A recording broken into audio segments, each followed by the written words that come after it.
on the sneak. Pyle drives his way in. Touchdown. This is 365 Sports, powered by Sikkim365.com. 3rd and 16. Mahomes rolling out. Looking, firing, intercepted. Picked up by Cooper DeJean. Gets a block. DeJean is in. Touchdown. 365 Sports is presented by IdealMRI.com. High-quality MRIs for $497 or less. IdealMRI.com. Your health is important, so is your budget. Here's Mahomes. Four-man rush over the middle. It's intercepted again. This time it's Zach Baud, and the Eagles are set up inside the 10. 365 Sports is also brought to you by Texas Farm Bureau Insurance, protecting Texans since 1952. Hurts lets it go. Complete A.J. Brown. He's in. Touchdown, Eagles. 365 Sports is turbocharged by Unite Private Networks. Find out more at uniteprivatenetworks.com. Maddox comes in and makes a huge play. Now the Eagles get it back. We're going to run some clock, or maybe throw the dagger. Hurts going deep for it all. Devontae Smith. He has got it. Touchdown. Now here's David Smoak, Paul Catalina, and Craig Smoak. And good afternoon, 365 Sports on this Wednesday afternoon. Hope you're doing really, really well. We're going to get into the Title IX yesterday and a ruling that came down. Amanda Christovich will join us from Front Office Sports to give us her take. She's written a couple of articles about it. Also today, Craig brought this up. 16 teams in the Big 12, and every day we'll have a segment on one of the 16 alphabetical order. And so we'll start with Arizona today. That comes up about 4:25 this afternoon.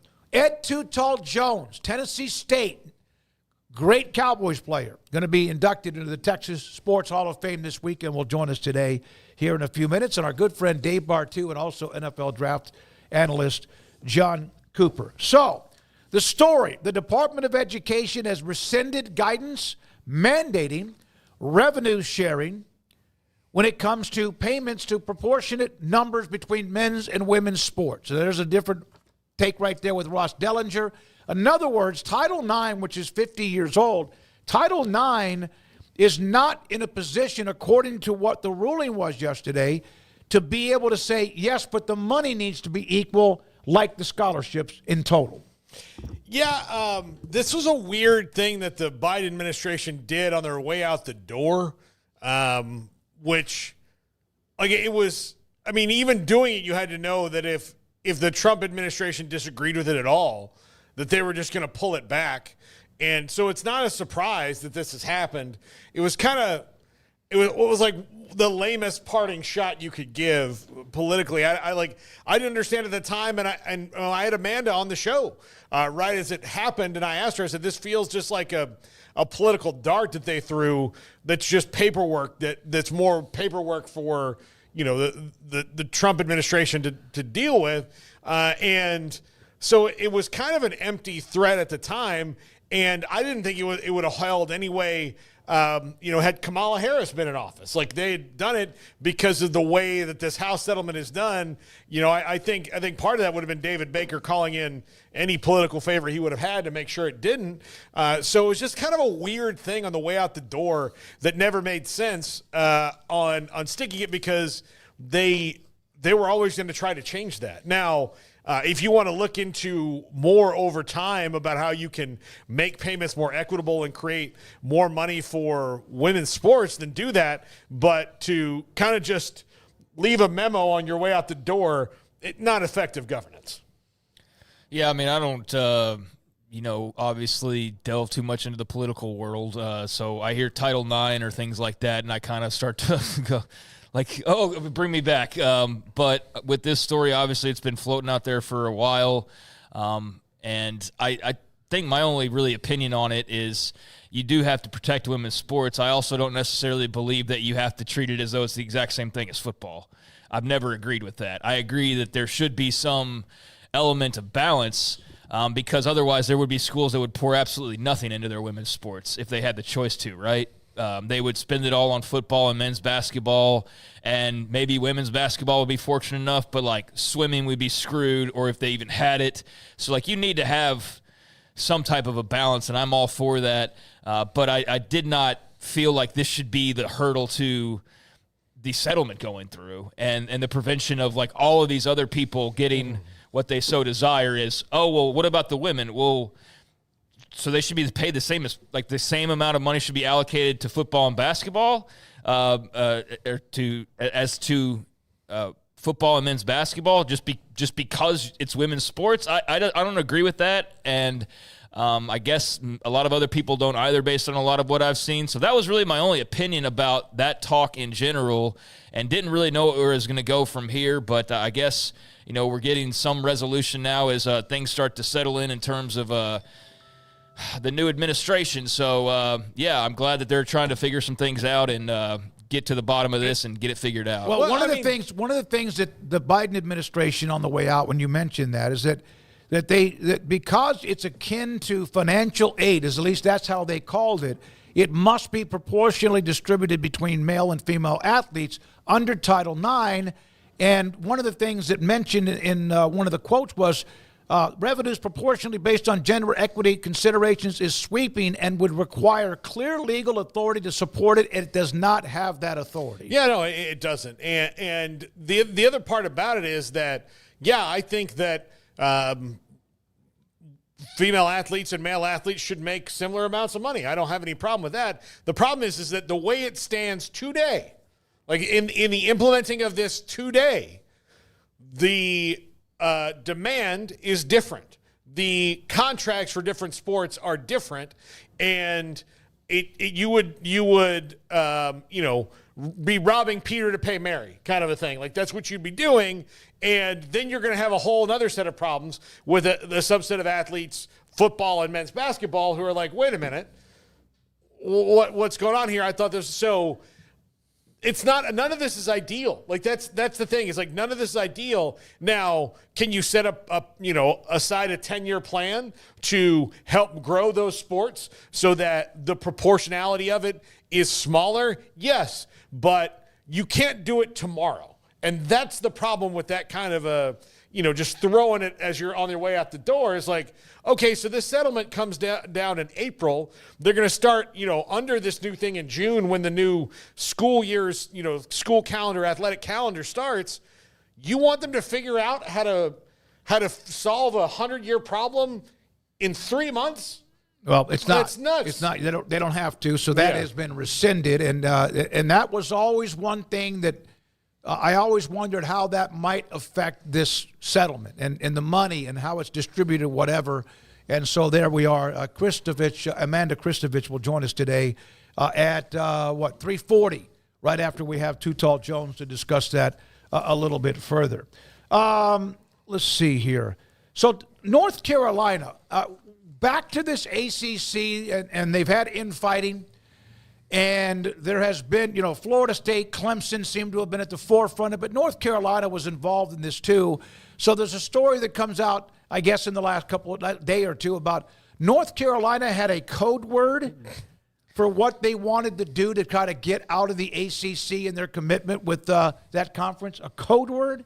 What was the code word, Paul? It was Project Carolina Blue.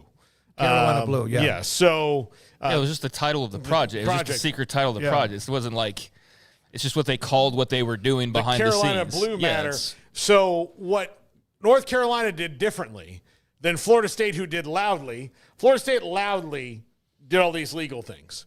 Clemson then quieter did all this. North Carolina doing everything short of directly suing the ACC, but really. If you just took if you took the names off of these, transcripts of like which school you're hearing, North Carolina has the same complaints that Florida State and Clemson did. They're not happy about the direction the commissioner has put them in. They feel that they don't have as big of a financial future as they could, and so on and so on and so on. But they did it a little bit smarter in that they didn't directly sue it, but they paying attorneys to look into all this, and it took Matt Baker and Freedom of Information Act to get through and find out what they were doing. So now we kind of know what North Carolina's position really is, outside of it being wildly speculated about over the last year.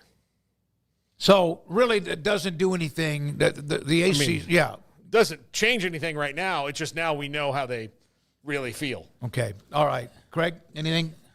Well, yeah, I mean, it's an interesting story. Matt Baker did a good job with it. The Code Blue is what they were working on, and they uncovered what it was, which was them working on realignment and trying to find their way out of the ACC. And so that's what Code Blue was, and that's part of what he uncovered. Nothing bigger, more nefarious than that.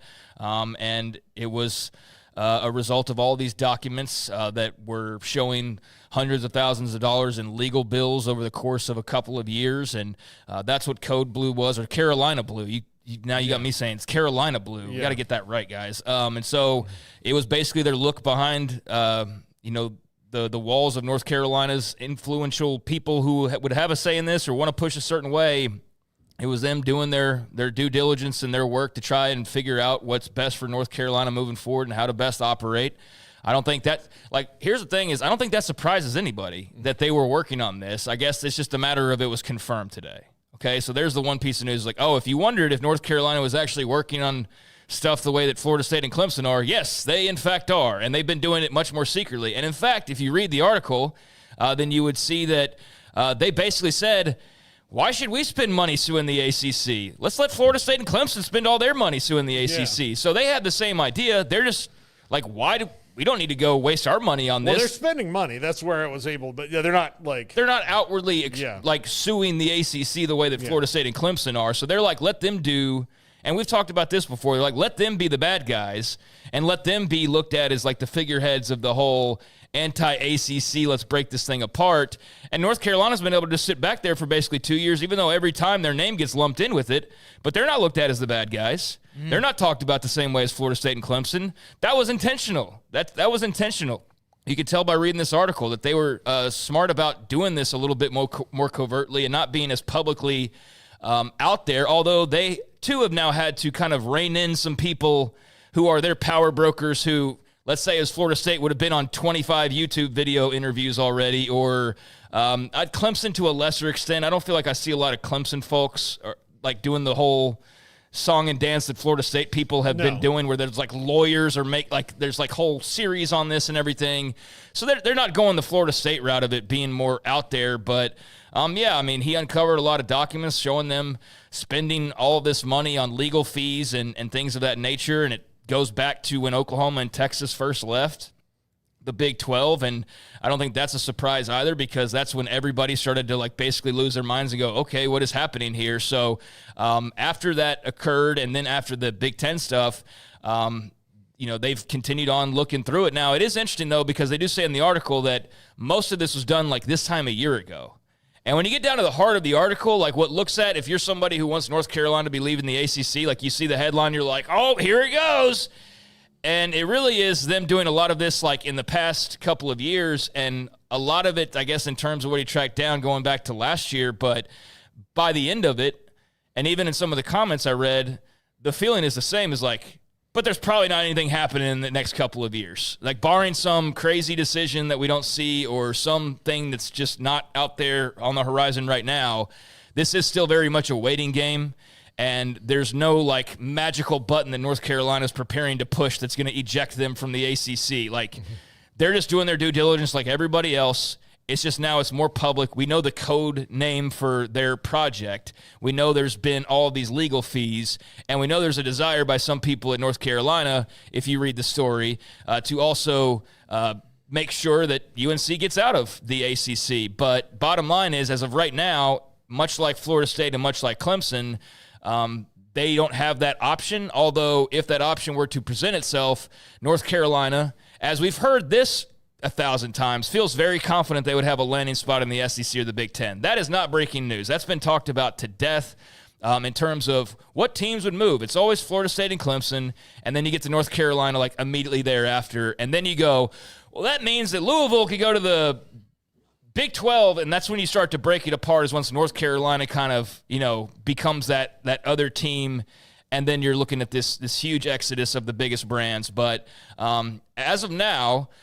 there's more courtroom stuff to work its way through the system, and North Carolina doesn't have an off-ramp, much like Florida State and Clemson. So they continue to look for, the best options for them moving forward and see how these lawsuits play out. But, yeah, North Carolina, not surprisingly, is one of those schools looking to follow Florida State and Clemson if at all possible. So if that's of note to you, then that's of note. But it was a really nicely done article and just kind of good to see a little refreshing of sort of the ACC narrative and kind of what we've been hearing. It's something a little bit different to chew on. One of the first invoices or professional services bills that were sent to North Carolina was in October of 2022, was $39,000 plus money for Scadsden's professional services with respect to the Carolina Blue matter, which was, of course, their trying to figure out where they were, where the ACC and all the future, some $600,000 or more in bills, which seems like would be nothing compared to Florida State. Well, Florida State and Clemson are. I saw. Well, it's in the millions now. Yeah. North Carolina's is in the millions. I saw one of the attorneys, David McKenzie, who posts on this quite a bit, said like they're getting FSU and Clemson are getting taken to the cleaners on what is simply a contract dispute case. Like that's just how much they're paying, in his opinion. And let's not forget about what's happened in the timeline of this. In the timeline of all this lawsuits going on and North Carolina preparing, they're kind of behind the scenes. Whatever happens, ESPN.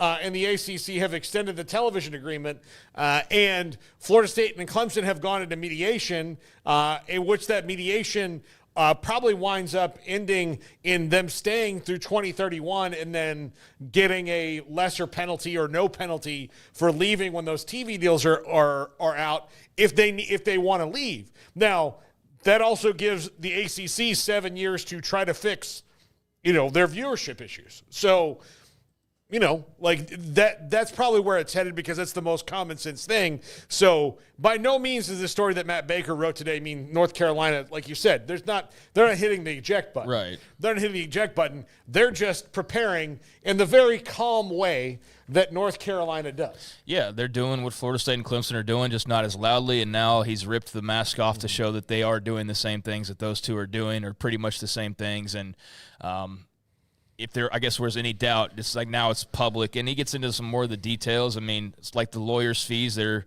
at this point in the millions because it's been going on for a couple of years, and sort of the timeline, like everybody else, got thrown into a tizzy with Oklahoma and Texas. Like that was an asteroid that no one saw coming, and then that led to the Big Ten, and that led to everybody running around with their heads cut off. But there was a couple of parts that were interesting. Like they've got their own guys who are all like, we got to worry about North Carolina's, future and the finances in the future and how much money we're making that we don't fall behind. So that's not any different than any other school that's in a similar position, or really any school in America right now who's like trying to keep up as best as they can. But there was a couple of interesting parts. One of those was trying to downplay. That was John Pryor, their chairman of the Board of Trustees. He was trying to downplay people talking about the figure that it would take to get out of the ACC, which is, arguably somewhere around like 9 figures. And he wanted them to like not mention that because it doesn't sound great, right? Like you're trying to like drum up, this talk about leaving and doing whatever you're trying to do. But then all of a sudden you go like, hey, what would it take? Well, maybe $700 million. Oof. Yeah. And then public perception wise, it doesn't look that good. So he's kind of downplaying that. But they've had some issues where they kind of had to corral the, some of their folks who are very much trying to spearhead the realignment efforts and keep them in whatever top tier there is. So I don't think that's any different from a lot of other places either. But I think they did kind of have to scold. There was a reprimand with their board of trustees to kind of cool it on going outside of your bounds of duty, right, and kind of going on a maverick route and trying to make this thing happen without consulting with the people that need to be consulted on it. Like, hey, we appreciate it, but we don't need you going off on your own trying to like go free North Carolina. Let's do this a proper way, all under together. At least that's the way that I read it. So, there's a lot of people that are looking to get North Carolina out, and by the end of it, as I said, and in some of the responses that I saw, I guess Matt Baker he said it doesn't change his opinion on a timeline, that this isn't with this story today, that means that North Carolina's out in a year. He still feels like it's the 5-6 years kind of timeline that everything lines up across the country once again for maybe more havoc. So if you were hoping for a quick resolution, I hate to inform you that this is not a story that looks to provide that. It does, however, provide a look into what North Carolina's been up to while they've been kind of quietly letting Florida State and Clemson take all of the bullets. There are some that would take this and run with it for days, but it is an update. Realignment is always going to be something that's simmering. Conference realignment is never really dead, but at the same time, it does appear it's going to be on hold among the 4 major conferences for what appears to be the next, I would say, handful of years. So there we are with that. Coming around the corner, Ed Too Tall Jones inducted this Saturday to the Texas Sports Hall of Fame. He will join us. This guy, coming out of Tennessee State, the number 1 overall pick in the draft. Yesterday we were talking about some of the John McClain with the documentary about Prairie View A&M League, and so much more when it comes to the black athlete from basically HBCUs. Tennessee State was one of those. Too Tall Jones was the number 1 pick in '74 and had a hell of a career with the Dallas Cowboys, including being on a Super Bowl championship team. He's next. This is 365 Sports. PettyClinicLowT.com. Your testosterone can drop. It's part of the deal. Maybe every 3 to 4 men will have symptomatic issues of low testosterone. It could be your energy. It could be your sleep habits. It could be your sex drive. It could affect a lot of that. So if you've had any of that and you still feel like you're in pretty good shape or not, you have a pretty good diet or not, you're pretty active or not, though there's something missing or it started, usually in your 30s, late 30s, and then, of course, maybe in the 40s and 50s. Dr. Kent Petty can help you find out what your testosterone level is. Contact them, PettyClinicLowT.com. He will set up an appointment for you to go get your blood. You give the blood. He gets the results. He looks at them. If your testosterone level is too low, he can give you an option, a program to get it back up to where it needs to be. So you could become the high-performance man you want to be, need to be, and used to be at PettyClinicLowT.com. You want quality and personalized service for all your air conditioning and heating needs. Call Tradesman Services. They're a family-owned and operated company that has served Texans for over 30 years. Tradesman offers maintenance plans starting at just $12 per month and a free service call for all new customers. They're also experts in geothermal design, installation, and service. Visit them online at coolingwaco.com. I'll never get used to this.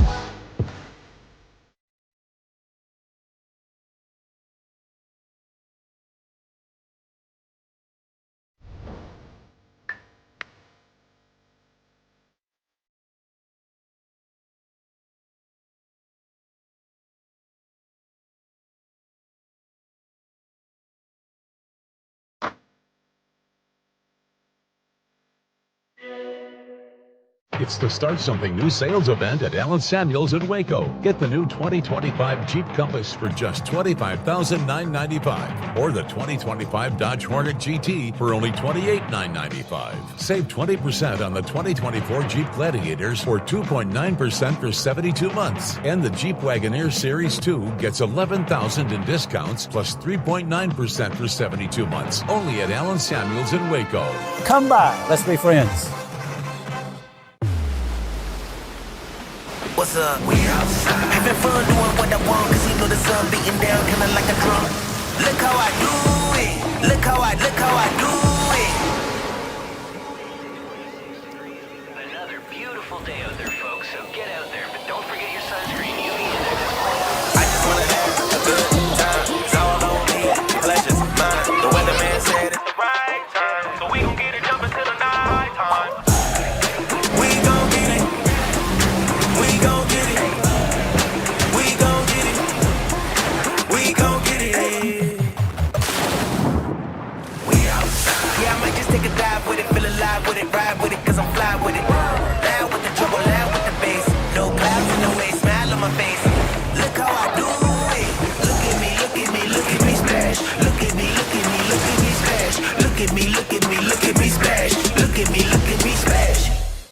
You might ask yourself what functional mushrooms are good for.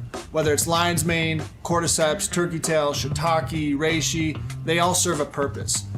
You have ones for neurological health, ones for sleeping and gut health and all these different areas. They pack a powerful punch. Functional mushrooms are, of the millions of mushrooms and fungi out there, the ones that we can actually ingest and benefit from as humans. Like all adaptogens, they kind of adapt to what you need at the time that you need them.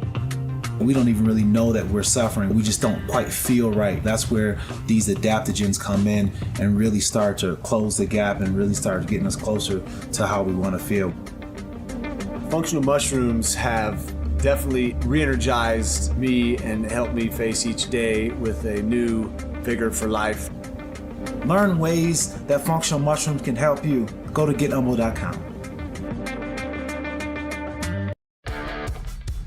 This is 365 Sports. The 3 o'clock hour is sponsored by Waco Custom Marketplace. Meats, sweets, Texas treats, and a cut above the rest. 425 Lake Air Drive, Waco.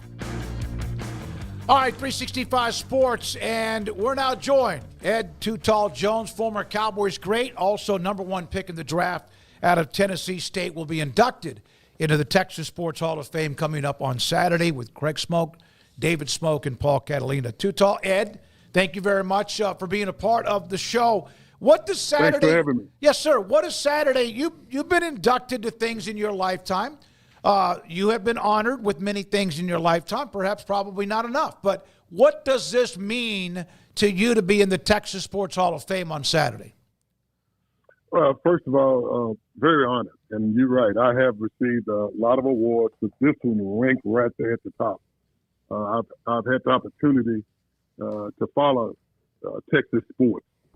And I tell you what, it's you're talking about a state that produced some of the greatest athletes to ever play the game, and not just football, all sports. So when I got the word, I was very honored, and it just reminds me of what good work ethics and hard work, it does pay off. And you are now in there with a bunch of your former teammates that are in, and coaches, and Gil Brandt, and all of these people that meant so much to it. What does it mean to be kind of part of another fraternity with those guys that you did so many great things with? Always welcome that with open arms, and you mentioned guys like Gil, who founded me back when I was in college at Tennessee State. He was the first person to really scout me, and former teammates of mine. A lot of those guys are responsible for me being in the position that I'm in. So I'm very honored to be joining that fraternity. Ed Too Tall Jones with us on 365 Sports. Do you feel like that you should have gotten more recognition when it comes to the Cowboys, the Ring of Honor, and the Pro Football Hall of Fame? Never been one to, speak out about that. Always been a team player. I'm one who feel like that, when I took the field on Sundays, I went out there and gave 110% every time. And just blessed to had a long career, 15 years, which is something that I always wanted. I loved the game and respect the game, wanted to play a long time. And when I think back now about my career, playing 15 years, never missing a game, winning 1 Super Bowl, playing in 2 and 2 others, and the great teams that I played on, we didn't quite get there. Those individual honors are something that the way I look at it, I look around in all sports, and I follow all sports. I see a lot of guys who I feel who haven't gotten the recognition they deserve. And I'm just glad it's a situation where that never bothered me. And those things is something that I don't have no control of. And I'm one who will never lose 1 minute of sleep over something that I can't control. So I'm just happy to receive the honors that I have, and very blessed to receive. So you were the first pick in the draft in 1974 out of Tennessee State, and it was Gil and his he was a mad scientist when it came to building the roster and how it happened. Where did it come for you for realizing, hey, I'm a pretty good player here at Tennessee State, to all the way to the top of the draft, where maybe probably wasn't even in your thinking at the beginning of that year? Well, first of all, let me back up a minute. I was a late bloomer. My high school, where I grew up in Tennessee, we didn't have football. I was baseball, basketball, ran track, boxed Golden Gloves. I thought my future would be in either baseball, basketball, or boxing. And to be honest with you, I didn't think it would. I didn't think, because I didn't have nobody growing up to look up to in professional sports, because we didn't have no professional sports teams in Tennessee at the time. We finally got to what was at one time the Houston Oilers, relocated to Nashville, but I was long gone by then. So I didn't grow up with football heroes or baseball or basketball heroes. I just wanted the opportunity to compete. And when my brother-in-law convinced me that I had the potential to be a good football player, I listened to him, and I went to Tennessee State, which was one of the best decisions I ever made, because I had planned to go to Arizona State, following in Reggie Jackson, the baseball player, footsteps, and play both baseball and basketball. When I lost my father my senior year, my brother-in-law said, you need to go to Tennessee State where you can check on your mom, and you're a football player. So to go to Tennessee State, and the way they took me under their wings and worked with me is the reason why I was able to develop as fast as I did, because had I attended a Division I school, they had so much talent at those schools, there's no way a raw talent they would have devoted the time that I needed at the time. I would have been a number. So I credit Tennessee State and a great coaching staff. Back during that time, Division IIs were very powerful. And Tennessee State and Grambling were the two most powerful Division II schools at the time. And I happened to be on one of them with great coaches, and the rest is history. And I'm still shocked, especially when you be in the first lineman to ever go number one overall from Tennessee State with the little experience that I had. But again, that's why I credit others. I credit the players who were in the upper class that worked with me. I credit from day one my parents teaching me good work ethics and to give it everything you got if it's something that you want to do. And that's what I did. So I paid a price for it, but to turn out like it did. And also, during that time, the only teams that I got to watch on TV was Dallas and St. Louis, which is Arizona Cardinals now. Well, we got Dallas a majority of the time because they were winning, they were on TV.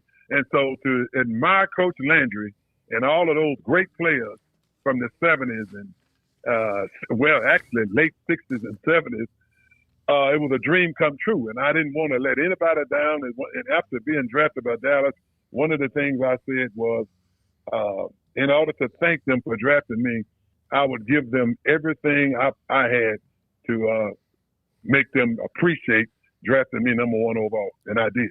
I had read the note about you didn't play high school football. Maybe there was a game or two, but they didn't have football. What was it like for you, and how were your teammates reacting to you with being this big, large man and being on the football field when they had never seen you on the field before?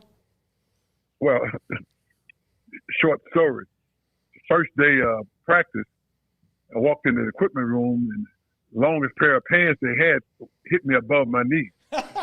And the equipment manager said, wear these, stay out of contact drill, we'll have your pair made. I walked on the field, and the guy did a double take and said, you're too tall for football. And that's how I got the nickname, Too Tall. There you go. But I think what the main thing they wanted to do, because like I said, they had a good program, they wanted to make sure that I wanted to be there and I was tough enough to be there. So I got in a fight almost every day those first 2 weeks until I heard a guy tell one of the guys once, hey, this guy fought Golden Gloves. And after that word got out, I didn't get in not one fight. And my coach called me over after practice one day. He said, "Hey, I want you to stay after practice. I need to talk to you." This was Joe Gilliam, the defensive coordinator. And I said, "Oh boy, I guess it's back to basketball. You better let me go." He said, "Look like you take this game serious." I said, "Yes, I do." He said, "You realize today, if you were to make it to the next level, you'd be one of the tallest in the history of the game." I said, "No, I didn't." And at the time, I was only 6'5". And he said, because of the chop block, which is a block that I don't think that ever should have been legal, Right. because of the injuries that it caused. He said, in order for you to protect yourself from that, you have to be one of the best conditioned athletes on the field. He said, if you're willing to do my rigorous program, et cetera, I'm willing to work with you. I said, yes, I am. So not only did I do his rigorous program in conditioning after practice, I also went and worked out with the Tennessee State Tiger Bears, which was a women's track team, and several of those ladies won gold medals in the Olympics. I went and worked out with them on my off time, and I was determined that if someone got my legs, they were going to get me giving 110%. And I kept that same attitude once I got to the pros. And again, because of the time they devoted to me and the talent that we had there at that Division II level, I was able to develop at a very rapid pace. Man, that's some good stuff on the uniform not being nearly big enough, and then also the fact that you had to get around. You're right, the chop block, just a bad deal. Paul, I've always been curious about your boxing career, and that you got the opportunity to go and do that and to try it, and you had 5 knockouts. You had a short boxing career as a professional, but it was successful. Was there someone that you always wanted to fight that you didn't get to? What did you envision that going while you were doing it, and what drew you back to the NFL? Well, first of all, what interested me in boxing was growing up on the farm and my dad being a big fight fan. And kids at that time always wanted to be like their dad. Mm-hmm. So I wanted to make my dad proud by boxing in Golden Gloves. And I fought Golden Gloves and knocked a guy, which is still a record, I believe, in the state of Tennessee, in 36 seconds and made the front page. Now, a country boy in my little hometown making the front page was a big deal. Unfortunately, my basketball and baseball coach saw it and gave me an ultimatum. Said either you give up boxing or you can't play basketball and baseball. Well, that was a no-brainer. So I was denied to do something that I really wanted to do. And it was my favorite sport, even though I was playing basketball and baseball and pretty good at it. Boxing was still my favorite sport. And after being drafted by Dallas, in my first fight, I signed a 4-year contract with an option year. Well, my first 4 years, I'd won a Super Bowl and lost one. And that's when I decided that, hey, I don't want to be 40 years old, never having a chance to experience something that I really want to do. So I gave the Cowboys a year notice that I wouldn't be back to prepare for me in the draft. And I remember mid-season Tex Schramm coming to me and saying, hey, we haven't heard from your lawyer. I said, what do you mean, my lawyer? He said, we ready to start negotiating. I said, remember, I told you I would not be back. Well, they knew me well enough to know that I don't play games like that. I didn't tell them what I was going to do anything, but that's when they drafted Larry Bethea from Michigan State, the first round. And I remember the night before my press conference in New York, calling Tex Schramm, letting them know what I was going on, my plan was. I didn't want him to read about it. And the first thing he asked me was, have you talked to Coach Landry? And I called Coach Landry and told him, and the first thing came out of his mouth was, who's your trainer?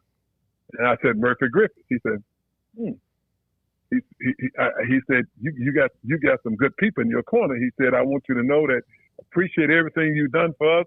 If you ever need anything, don't hesitate to call. So you're right. I had 6 fights what I started doing was fighting the top 20. Larry Holmes was champion at the time. And I started fighting the top 20. And then I said after my second year, I'd start fighting the top 10. That was my goal. And reasons that I haven't told anyone other than family why I, after 6 fights, winning all 6, like you said, 5 by knockout, I decided to come back. And I can't wait to set the record straight, which I will one day, because everything I've heard is far from the truth. But when I called Coach Landry and told him that I was giving up boxing, and if they had any interest, that I'd like to continue my career with the Cowboys, and they welcomed me back with open arms. And those next 10 years were some of the best years of my life, with that elephant off my back, having experienced something that I'd wanted to do all my life. Yeah, it's, you know what, there's a saying, I have it on the desk where I live, is that if you've ever wanted to do something, do it now, because you never know when it's going to be too late. Something like that, one of those sayings. And so good for you for fulfilling the dream and also doing it the way you did it. Too Tall, you're from Tennessee. We discussed that. Went to Tennessee State. The Texas Sports Hall of Fame, and we mentioned this earlier, is everybody, men's and women's sports. It could be soccer. It could be football. Right. To be somebody from Tennessee, and there's players who played with the Cowboys or whoever, Rangers, etc., who have been in who are in the Texas Sports Hall of Fame. But a lot of them also have some sort of core where they came from in Texas. Does that mean even more to you that you weren't born and raised Texan and yet you're voted in? No, what means the most to me is when you look at who's in. Oh, yeah. That talent, generation of players. That's what impressed me. I mean, that's what, that's what I get goosebumps when I think about it. You know, ever since I got that call that I was going in, because I like I said, I follow all sports. I'm a big track and field guy. I go to the Texas Relays in Austin, and have been to Waco many times for different events, and have toured that Texas Hall of Fame. And I'm just amazed with the number of, I love history. And I love history, and I love reading about people, how they got there, where they came from, because I know, and like I try and tell young kids when I talk to them who aspire to be professionals one day, that it's not just talent alone.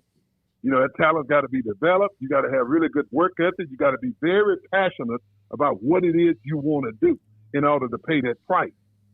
And so people in Texas, when I first got here in 1974, a lot more, men and women, are a lot more knowledgeable about sports than people in Tennessee. And again, it's because we didn't have professional teams. So, you know, being around that 24/7 taught me that people in Texas really know their sports. And I guess when you are introduced to sports at a young age in Texas, you have an advantage on other states, because you know, knowledge is the key. You know so much more about what's going on, what to do, what's required, et cetera, et cetera, et cetera. So I've always admired Texas sports.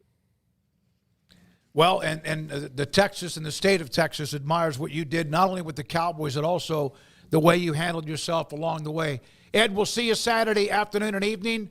Congratulations. We look forward to it. It's well-earned, deserved, and look forward to being able to see you and that smile up on the podium Saturday afternoon or Saturday evening.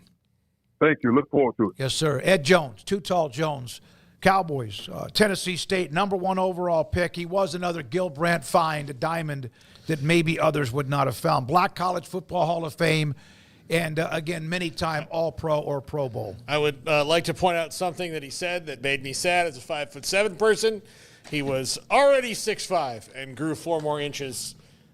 I mean, that's like a billionaire hitting the stock market. Yeah, am I supposed to be happy for that? Yeah. As a short person? No. Too Tall Jones. What a bunch of good stories that he shared with us. I had not heard a couple of those. Thank you for your time, Ed. We're now joined by Amanda Christovich of Front Office Sports, and there she is. Thank you very much for your time. From the beginning of the settlement, Amanda, and it's not because of any knowledge I had, but I always kept wondering, how is this going to eventually merge with Title IX? I just always felt like something would happen, not that it would ruin it, but that it would interrupt it. And yesterday, of course, there was the rescinding of the guidance of NIL compensation. How big of a deal was that yesterday? And thank you for your time today. Yeah, well, first of all, thank you for having me. Look, I think it was relatively expected. This is obviously one of many changes that the Biden or that the Trump administration has made, and reversals from the Biden administration. So if you remember, just a few weeks ago, right before the college football playoff, the Department of Education, sort of in the 11th hour, as Trump said, released this 9-page memo saying that, like, hey, NIL deals that schools give athletes are subject to Title IX, which means that the House v. NCAA revenue sharing payments have to be equitable between men's and women's sports. And obviously that threw a big wrench into everyone's plan, because most athletic departments that have publicized their plans have said that they're planning to give 75% of that revenue sharing pot to football players.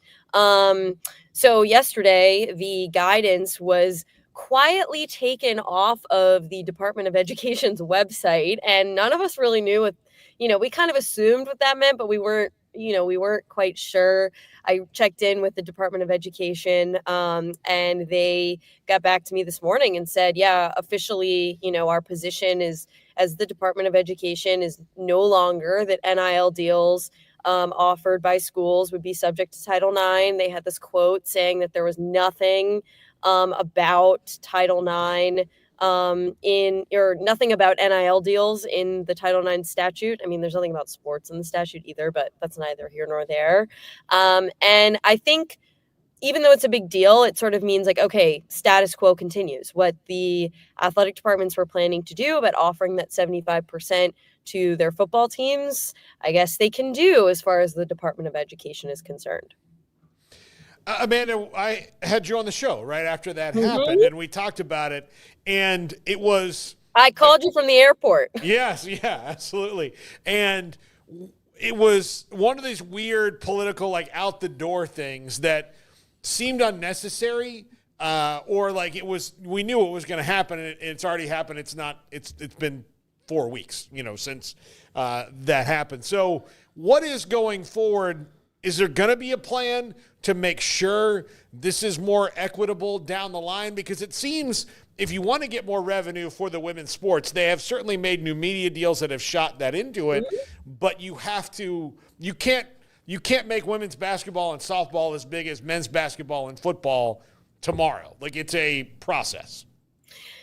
Right. I think, there's three things that come to mind. The first is what you were saying about, organically, this idea that athletic departments have to become savvier at, marketing the sports that for years and decades they haven't marketed. But, once they did market the women's basketball tournament, the women's Final Four got, millions of more viewers than the men's did last year. I was actually at the men's Final Four, and everybody was like watching the women's on TV. They got like 18 million viewers for the championship game, I believe. So it is possible. And if you can make more money for your athletic department and your team, then you can give more of it theoretically to those players, even though there is a cap. So I just wanted to point that out. There are two other legal mechanisms. Like, this might not be the end of the Title IX and NIL fight.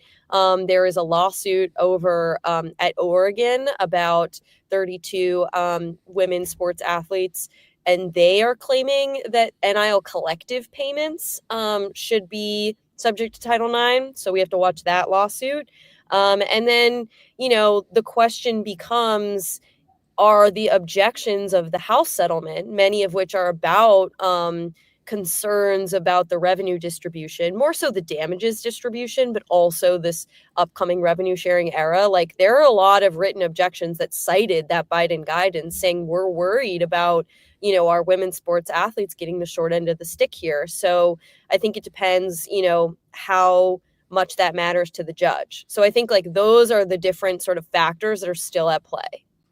Amanda, just to clarify for those who don't understand Title IX, and it's about making sure that females, women, had opportunities to play sports. The Title IX, and there's a lot of different parts of it, basically was scholarship for scholarship. Is that right? When it comes to women getting scholarships at whatever said university? Yeah, so this is actually like really deep in the weeds. It's a good question. My rudimentary understanding is that so the language of Title IX is about equal opportunity and equal resources. So it doesn't necessarily mean that, dollar for dollar, you need to give the same scholarship amount to the men's and the women's, but you need to give equal opportunity. So if you have like 20, like specific athletic scholarships for one specific, area, or like, you can make, I don't know, come up with some sort of accolade, right? You have to, you can't say we're going to give 15 of them to the men and 5 of them to the women, theoretically, right? Like, so there has to be some sort of equity there. I mean, it's also based on like how many athletes are actually enrolled. Like not every school has the same number of women's and men's sports athletes. And there are like external factors that Title IX like sort of allows where they're like, oh, this isn't about discrimination. It's just the situation. There are external factors, right? So there's a little bit of wiggle room, but ultimately, yeah, that's the idea is like there has to be the same availability. Even if all the women don't claim them, there has to be that same availability. So does yesterday's rescinding of the guidance, what the Biden administration put together, does this clear it? Does this mean that there's one less hurdle when it comes to the settlement being finished, or is this just maybe a small bump in the road? What is this? I think that it's definitely a deep breath that all the athletic directors are taking, because there's no longer a federal agency regulation about how they have to spend that house settlement money. But, that doesn't mean that the judge isn't, all those objections about gender equity and how much you're on the money distribution in the house settlement, those are all still there. Like those people still have those objections. So it just depends if the judge thinks that's important enough or legally relevant in this case. And then beyond that, like I said, there's that court case in Oregon that has a motion to dismiss hearing set for like a couple weeks from now. So I guess if it gets dismissed, never mind. But that the ruling in that case could force, it's like the courts and an act of Congress have a higher priority of jurisdiction over like the interpretation of a law by a federal agency. This is one of the things that I guess they didn't put in that, like how a bill becomes a law thing that I have had to learn. Yeah.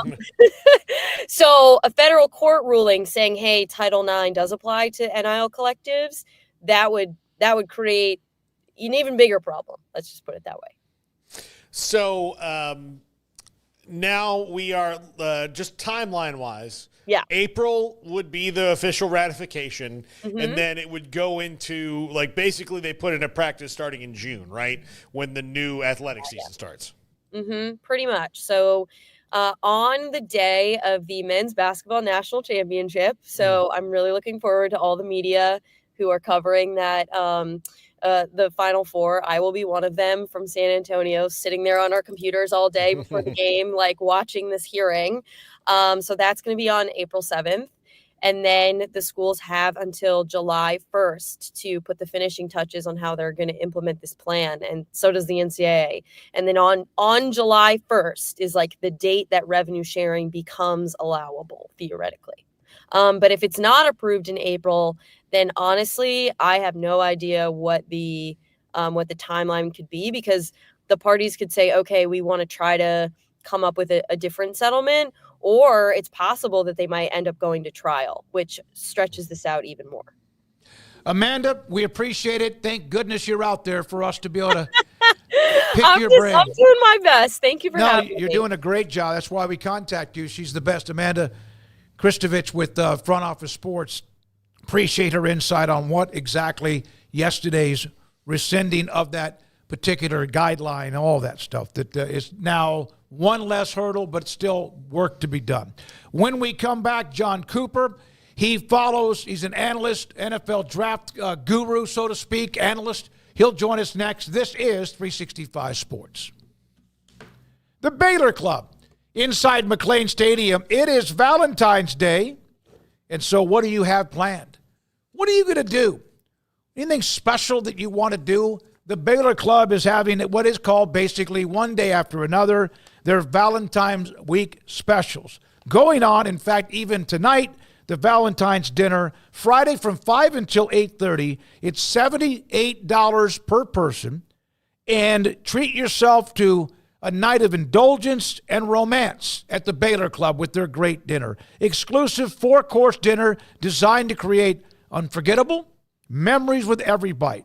Executive chef taking all of the culinary journey and showcasing what he does best, the most exquisite ingredients, flavors that will tantalize your taste buds and your date. Set the mood for a truly magical evening. Refined atmosphere, impeccable service, a night to celebrate with your Valentine at the Baylor Club. Tell Mike Mosel that we sent you, 365 Sports, or those who take your reservation. The Baylor Club inside McLean Stadium off I-35 in Waco.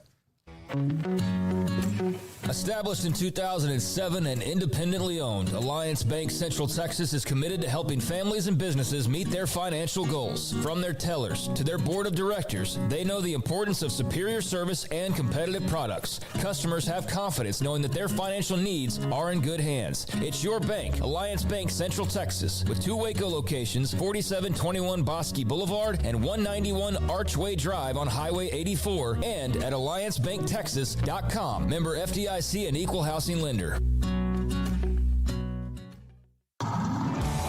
It's football and tailgate season. If you want product for the grill or smoker, charcoal, seasonings, marinades, sauces, Waco Custom Marketplace is your home to help prep, cook, and enjoy your food. Tailgate must like brisket, tri-tip, fresh-made burgers, sausage, chicken wings, and if you want steaks, call in your order and pick them up. Bacon wrap fillets or any kind of ribeyes. USDA Select Choice and Prime that melt in your mouth. House-made sausage and jerky. Also, Waco Custom Marketplace, a one-stop shop for tailgating, barbecue cook-offs, and family get-togethers, fundraisers with fair prices to you, the customer. A bakery with fresh baked bread and kolaches. There's cold beer, wine, and soft drinks. Serving Waco restaurants and families since 1940. A cut above the rest. Waco Custom Marketplace, open Monday through Saturday at 425 Lake Air Drive in Waco.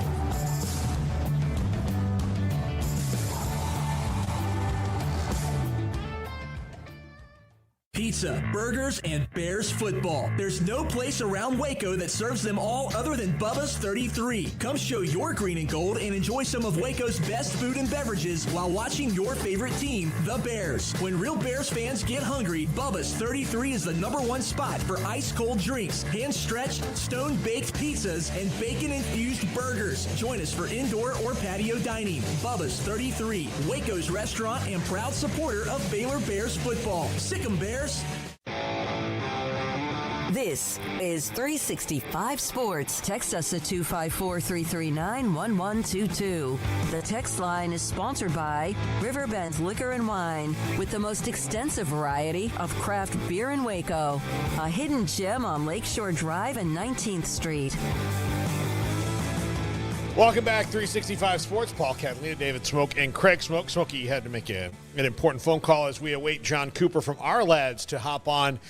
Craig, Ohio State has their next defensive coordinator, and it's a very well-known name out of the Belichick tree. I'm surprised he's not going to North Carolina, but Matt Patricia will be the new defensive coordinator at Ohio State. I'm very curious to see how he transitions into the college game. Former Lions head coach. Really was not good at that gig, but was a very successful defensive coordinator with a lot of rings for a long time. So what are your thoughts on Matt Patricia to the Buckeyes? Well, I mean, clearly nobody can get the Lions to win. Oh, wait. The guy right after him has built that up. I've never really been like a Matt Patricia fan. I don't know, when I saw him, I always just felt like I was kind of watching like some bum that stumbled his way onto the sidelines and like got the coaches' headsets, just kind of his shaggy look. But Yeah, I mean, it's an interesting hire and a guy who's obviously well-equipped when it comes to the pro football style of things, and now to be at Ohio State. I mean, this is his first venture into the college game since I was in high school. I mean, since the early 2000s. He has not been in the college game. So, it's an interesting move for the Buckeyes to make, but they're the defending national champions, so I'm not going to doubt their decision-making at the moment. But certainly a name that is interesting, especially with that background. Yeah, absolutely. We're now joined by John Cooper of ourlads.com. And, John, great to see you again. Thanks for always hopping on the show. Yesterday, Daniel Jeremiah said that there are 24 NFL starting caliber defensive tackles in this draft. And, that to me just boggles my mind, that there's that many. But it does look like there's some dudes that can stuff the run in this thing. Yeah. In fact, we actually counted 26 to 28 at this point in time that we think will have draftable grades. This is a terrific year for defensive tackles. And some of these edge guys are versatile enough that they can move down inside situationally. Shamir Stewart is a guy I think of that could be a really good 3 technique along with a 5 technique. He can play a wide 9, tremendous player. But he's one that we consider an edge rusher. But a couple years ago, the Cowboys picked up Mozzie Smith from Michigan, and he's been so far. How much was? I mean, he's a very good athlete. I don't know how good of a defensive tackle he is. But when it comes to the other 2 guys they have in Grant and I'm blanking on the other guy right now, but Mason Graham, yeah. Grant and Graham. Graham's, top 5 kind of caliber pick by a lot of services. Were they maybe masking him a little bit, and because they were just so dominant up front? If I remember correctly, thinking back to Mozzie Smith, we were, a little hot and cold on him coming out. He had a great play down the stretch. He's a very good 2-gap player, physical against the run. Not much of a pass. He didn't have a whole lot of pass rush coming out. And I think that's something that may be critical. He's more of a space eater than maybe he is a 1-gap, a penetrate, disruptor type player. But, he was a solid, football player coming out. And, he may have been rated a little higher than he should have been. John, what do you attribute the abundance of edge or defensive end talent, what have you, nowadays? Is it just we're talking about it and it's labeled or marketed a little bit differently? Obviously, the response to what offenses are doing as well, but why are we so flush with so many talented players in those areas? Part of it, last year, we were saying, hey, wait till next year. We didn't like the class so much last year. There were maybe a couple of guys that had first-round grades, but there wasn't much there, and comparatively speaking. Those were good players, don't get me wrong, but this class is far superior. So I think it's just one of those things. This is a defensive draft. And, the edge position in particular, people want those guys. They want pass rushers. That's really important. So developing those guys is critical. And, if you're a 3-4 team, you're going to want somebody that might drop into coverage, a Kyle Van Noy type player. You're going to want somebody that can come off the edge. You're going to want some versatility there, depending upon your style. So, there's different kinds of players for different types of teams. The 5 technique, 3-4 wants that. The 4-3 team wants a guy with some bulk that can play the run. And, of course, everybody's going to be playing the nickel. The 4-2 look is going to be a predominant look for most teams. So you're going to have somebody that can line up on the edge and get to the passer. But those interior guys are critical too. Somebody's got to push the pocket. Somebody's got to make it easier. And then if somebody's going to draw a double team, you want somebody with great speed and quickness that can beat a guard, that can get to the quarterback. Those guys line up closer to the quarterback than the edge guys do. So if they can beat a single block, if you can find a defensive tackle like a Chris Jones, like a Matabike, somebody like that can beat the single block, he's worth his weight in gold. How do you feel about where some of the wide receivers are stacking up for particularly in the first round? Are there 4 or 5 of them you think have that grade? It does seem to be in the middle of the draft. There's a lot of value there. I'm warning about the top. Well, as far as the guys that we're looking at the top of the draft, McMillan, and people go back and forth on him. He's a guy we like a lot. Luther Burden from Missouri is a guy that we like a lot and have. And after that, now you've got a lot of guys that fall in the category. We think that another tier.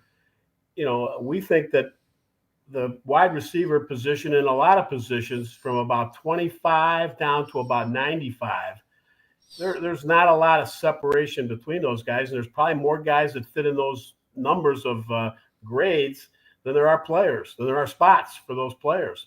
Some of the guys that you're talking about that are receivers down the line, Matthew Golden from Texas is a guy we really like as a receiver. We think he's come along, very well. And we think he's a possible first-round pick. Restrepo from Miami is a really nice slot-type receiver, very, very quick in and out of his breaks. He's a guy that we're pretty high on. It's a fairly Savion Williams is a guy. Bond is a guy. I mean, there's a pretty good group of wide receivers that fall maybe in the late first to second to almost to late second, early third round type players. The old Texas Longhorns had a little bit of talent this year, didn't they, John? I mean, you just named off like 3 of their receivers there, and Bond and Golden, and I mean, they've got like 10 other guys across the offensive and defensive sides of the ball that look like they're going to be drafted. Steve Sarkisian's built himself a little NFL draft machine down there in Austin these past couple of years. Yeah, he sure has. I mean, that's a nice group of players coming out. Kelvin Banks is a lineman. He's, really, we have him very highly ranked. So it's a good group for sure. What did you think coming out of East-West Shrine Bowl, Senior Bowl? Who jumped up your list the most? It's, I'll tell you what, for that Senior Bowl, there were a lot of guys that really, made an impression on us. I could go on and on. Jack Kaiser from Notre Dame is a linebacker that we liked, but he really showed us something. We were really impressed with the way he played, down there at the Senior Bowl. Defensive tackle from Toledo, Darius Alexander, was very impressive.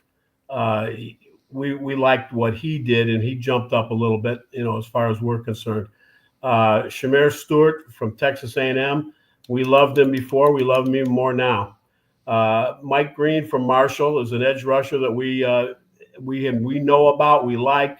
And, he showed us that, this is a guy that could possibly be in that late, first-round conversation.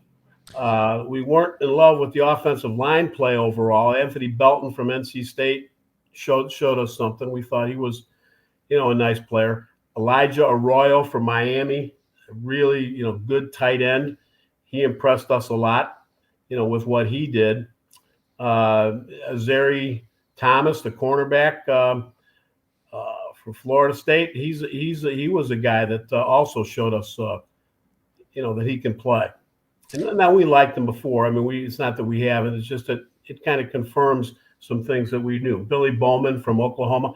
And I'll tell you another guy, last one I'll mention, Sebastian Castro from Iowa. We looked at him as kind of a hybrid, a big nickel type guy. But he played, over the top, and he really impressed us as a quality safety. And so we think he helped his stock, during the Senior Bowl week. What did you think about Jack Besh of TCU? Oh, yeah, that's another one. That's another guy. Thank you for mentioning him. That he had a great week. Besides, winning the MVP and all of that, he had a terrific week as well. He caught the ball. He was physical, get off the line, and he showed he can run routes. Good route runner. Solid week. And the last player I have to ask you about, John, is I'm very curious about Willie Lampkin of North Carolina. Is a guard or center, right? But he's not very big. He's the smallest offensive lineman, maybe in the NFL, when he gets there. What do you think his projections are? Well, he flashed a little bit, but he did not, in our minds, have a real great week. He had some struggles with power with the power rushes, which we thought he might have. In fact, he did some good things. He showed really good quickness, snap and step. And, we think he's best as a center. He's got a lot of what we would call quick twitch. And we think he has enough length to hang on and be a guy that can make a team and possibly be a starter in the NFL. But he's pretty one-dimensional. He's gonna be a center, and his quickness and his balance are the things that are going to be his selling points, and he's got a chance to be okay. But, like I say, he's one-dimensional. I don't see him going real high in the draft. Not a great year for centers, though, so somebody's got to play. Centers and quarterbacks, right? Are those the two ones you'd maybe struggle to find starters at this year? Yeah, I would say so. Offensive line in general is not as good, but there's definitely some good tackles that are going to help people. And there's some good guards too, especially at the top of the draft. There's some solid players. But the depth in the offensive line overall is not as strong as we've seen it in some other years. John, this is David Smoak. We had Ed Tuttle-Jones on earlier today. He's being inducted to the Texas Sports Hall of Fame, 1974, number 1 overall pick. And you just think about that story. He didn't even play but like 2 or 3 games in high school. He was a basketball player. Do you ever is it ever possible anymore for anyone to slip through the cracks where nobody knows who they are? Well, it's a lot harder than it used to be, but it does happen. The Jets corner that came out of Canada did not play college football last year. He went and played in some screwy league. I forget what it was. It was a 7-on-7 league. And then he played in Canada for a year. He was a dominant player in Canada. And so, yeah, it can happen. I mean, there's a perfect example. Didn't play college football. His name escapes me right now, but he was a corner from last year that was from Canada and is with the Jets. So it happens. Eric Swan is not that long ago. Eric Swan, that's the one. Yeah, Eric Swan. Not that long ago. No, you're right. And I'm dating myself, I guess 1991 or something like that was when he came out. So that's been a while. But no, it can definitely still happen. How much and how far ahead of curve were the Cowboys and Gil Brandt in finding talent? Because he seemed to be someone that would drive anywhere, no matter what state it might be, to find Cornell Green or someone like that. They were very advanced. And I can tell you a story because, John Wooten was a friend of mine, and he got his start with the Cowboys as a scout. And I also coached at Benedictine University. I wasn't coaching there at the time. But there was this very, very small quarterback named Bill Callahan. Oh. And he is now the offensive line coach for the Cleveland Browns. And he came from the Dallas Cowboys to look at Bill Callahan. And he was working for National Football Scouting with the Cowboys, with the Cowboys, I should say. But he had a national thing. And when I took the job there, it was the thing that he had put up there to measure Bill Callahan. Too short. but anyway, that's the story. That's the Dallas Cowboys. That's amazing. There was no stone left unturned in those days. And John, we were very good friends with Gil, and I can tell you, if you were any kind of football nerd, the ultimate conversation was Gil Brandt, because he would tell you, like, I saw a punter in Schenectady that was amazing, and then you're like, why are you there? Don't you? Like, no, I got on a plane and a bus and a train to get there in 1968. You're like, this is unbelievable. Trust me, from that experience alone, my experience with, John telling me stories about where he was sent to look for players, it just, no question about it. And, of course, they built a great program starting in 1960. Yeah, they did. From scratch, from ground floor. No, they didn't, and they did not have a pool of players that they could draw on because they decided on the franchise too late, and so they were not able to get, how in most expansion years you're able to select 2 or 3 players from each team, and the Cowboys didn't have that opportunity, so they were more from scratch probably than any expansion team ever was. Hard work, man. You got to find your ways to not cut corners by any means, but to beat the competition. And the stories he used to tell us about some of these guys, like the one you just mentioned with John Wooten, is fantastic.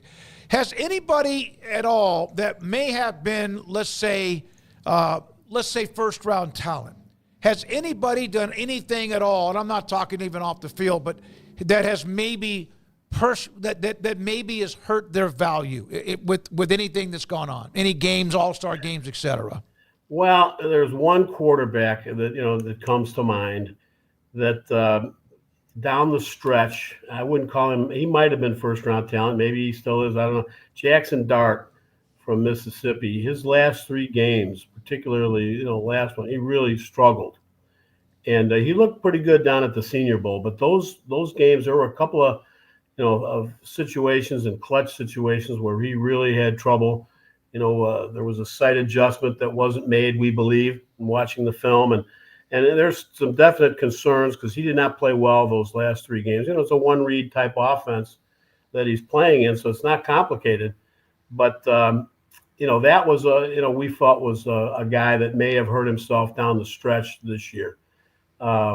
As far as him, because people were talking about him as a first-round pick.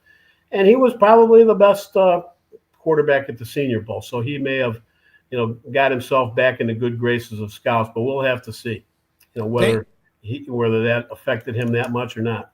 Thank you, John. Appreciate it. It's always great to have you. John Cooper, Our Lad's Guide to the NFL Draft, usually on Wednesdays with us, back to getting him in the rotation on the draft. Is it we got well over 2 months before it was there. All right, Paul, I want to speak of this. Eugene Stewart, was he the young man that from South? What was the guy's name from South Carolina? Dylan Stewart. Dylan Stewart. The best thing he can do is a bunch of those segments because he's got some polishing to do. Yeah, I was like, I visited with the woman that brought him, and I said, he's raw. Mm-hmm. And he's almost like I don't even know. I don't know if that's really true. Yeah, I don't know if that's true. I hope that's what it was, but they got work to do. Great player. I mean, an unbelievable player. But I wonder how much help they gave him, realizing he was about to go into a bunch of piranhas. Well, Mark, who was the VP there, Mark, we've had him for years. Mark told me in the beginning, he's going to need the person there with him just because he just needs a little encouragement. He's very new at all this stuff. And so, I think he's going to have to do a lot more of that stuff. Now, Dylan Stewart is very likely to be a top 5 pick in the draft if his arrow keeps pointing in the direction it was after this year. Now, we had 2 more years of him, so he's got 2 more years before he really has to do it again. I think they need to get him on because now you can do NIL segments. Mm-hmm. He needs to get on with somebody like playing video games, just doing something he's comfortable with to open up. His have him on where they're filming him and somebody else, media member or not, playing video games. Just sitting there and talking, or get a legendary South Carolina player over there. Get Jadeveon Clowney to sit down with him and goof around. There was, and I thought I misunderstood who he was initially, which is me, because we were a lot of things you're juggling. But that was as close to I've ever been of just not wanting to do an interview. In the middle of the interview. Yeah, when he sat down, I said, "How are you doing?" I got just ready to get out of here. It was not on the air. He didn't say that. No, but you could also see that he was like, "This is a lot. This is a lot." Larry Allen, the first time he ever was at a Cowboys training camp practice in Austin, was petrified from Sonoma State. Right, great player, former. Cowboys great, Hall of Famer, maybe the greatest lineman to ever play the game. Unfortunately, he died way too early. He was the entire time sweating bullets and walking backwards almost as he was doing the interview. We started out on the sideline. We ended up, he was on the first hash mark, the hash mark about 20 yards on the field. But he was petrified. And, again, he had not been around that kind of media coming out of Sonoma State. So yeah. And look, I think South Carolina, as SEC schools go, is kind of like the Packers of, where you have your, little media contingent, and you might have, a national guy pop in every now and again. But I remember when Randall Cobb came to Dallas, he was like, how many people are here? And he wasn't shy. He was like, but this is like Friday before the game in Green Bay. Mm-hmm. We're at minicamp here, and there's 100 reporters in this room. Right. And so I think maybe South Carolina could be that to the SEC, is where, like, if you come from Georgia or Bama or Florida or somewhere like that, Tennessee, where it's just like a huge deal and there's always someone there, you're probably a little more used to it. South Carolina is like a, kind of like one of those control burns of a fire, like that's all it is. As where you go to some of these other places, Texas, it's just rampant. There's so many people, and there's 7 different Longhorn websites, and there's 4 television stations, and there's a newspaper, and then ESPN's there, and then they also had the Longhorn Network for a while, and then now that the Longhorn Network's gone, that's the first time I've heard that in a long time. But you think about like that, no, and then you go to South Carolina, also an SEC school, and it's like, well, there's 3 local television stations, there's a couple newspapers, and maybe Bruce Feldman's here today. I don't know how much they have, but I do know this. I do think in the NFL that the Cowboys having more at their practices or whatever it's by else. Design. It's not, but I don't think it's as much of a difference and more than a lot of franchises now. No. I think it's really gotten a lot closer, the contingent covering NFL teams. But again, like with Green Bay, it's just smaller, so yeah. All right, again, Emery Winters in the studio with us today. He will be dialing up with his magical editing, the 365 Sports Show at 10:30 on the local CW. Also today, we'll have Andrews in studio. Garrett Ross running the mothership. Paul Catalina, Craig Smoak. I'm David Smoak. We're not done. We will look at the Arizona Wildcats as we start one of 16 consecutive days of the team. Yeah, let's be clear on this. We're just looking at their schedule. We're not like breaking down the roster and all of that, but we're taking a look at the schedule since those were released, and it's just a way to kind of look at all of. This is not some sort of forecasting. No. Yeah, that's what I'm trying to explain. Yeah, we're just taking a look at the schedules. This isn't a deep dive or anything like that. We're not previewing Arizona. We're just taking a look at their schedule, and we'll start and go through all of them alphabetically. 365 Sports right back after this. Baylor Scott & White Southwest Sports Medicine and Orthopedics, the team physicians for Baylor Athletics, diagnosing and treating all sports-related injuries, including concussions. These specialists also provide orthopedic services for athletes and non-athletes alike, whether it's knee or shoulder pain, a wrist injury, orthopedic spine care, and even an arthritis and total joint clinic. Trust the doctors Baylor Athletics trust. Baylor Scott & White Southwest Sports Medicine and Orthopedics wants to get you back in the game. Ready to take your business to the next level? Carrion Solutions has got you covered. We deliver world-class IT consulting, including Quest On Demand and Migration Manager, M365 and Exchange migrations, Active Directory assessments, security hardening, and Windows Server upgrades. Our experts specialize in consulting, monitoring, support, and managed IT services. We promise vision, professionalism, and unbeatable value. Satisfaction guaranteed. If you're not happy, we make it right. Remember the name Carrion Solutions. For more info, email sales@carrionsolutions.com or visit carrionsolutions.com. That's CARRION solutions.com. Carrion Solutions IT success guaranteed.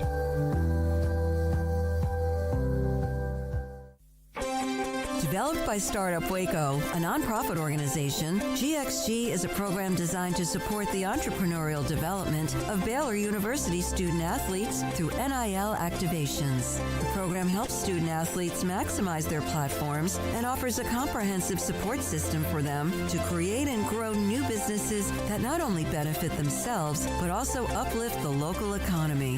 Fans who wish to support student athletes can donate to GXG via the GXG NIL Fund, BaylorBears.com/GXG. Contributions to support NIL activations through GXG can be made at BaylorBears.com/GXG.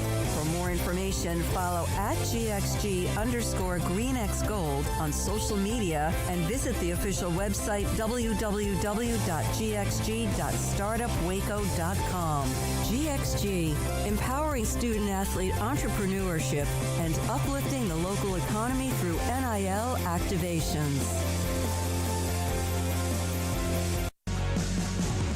This is 365 Sports, powered by Sikkim365.com.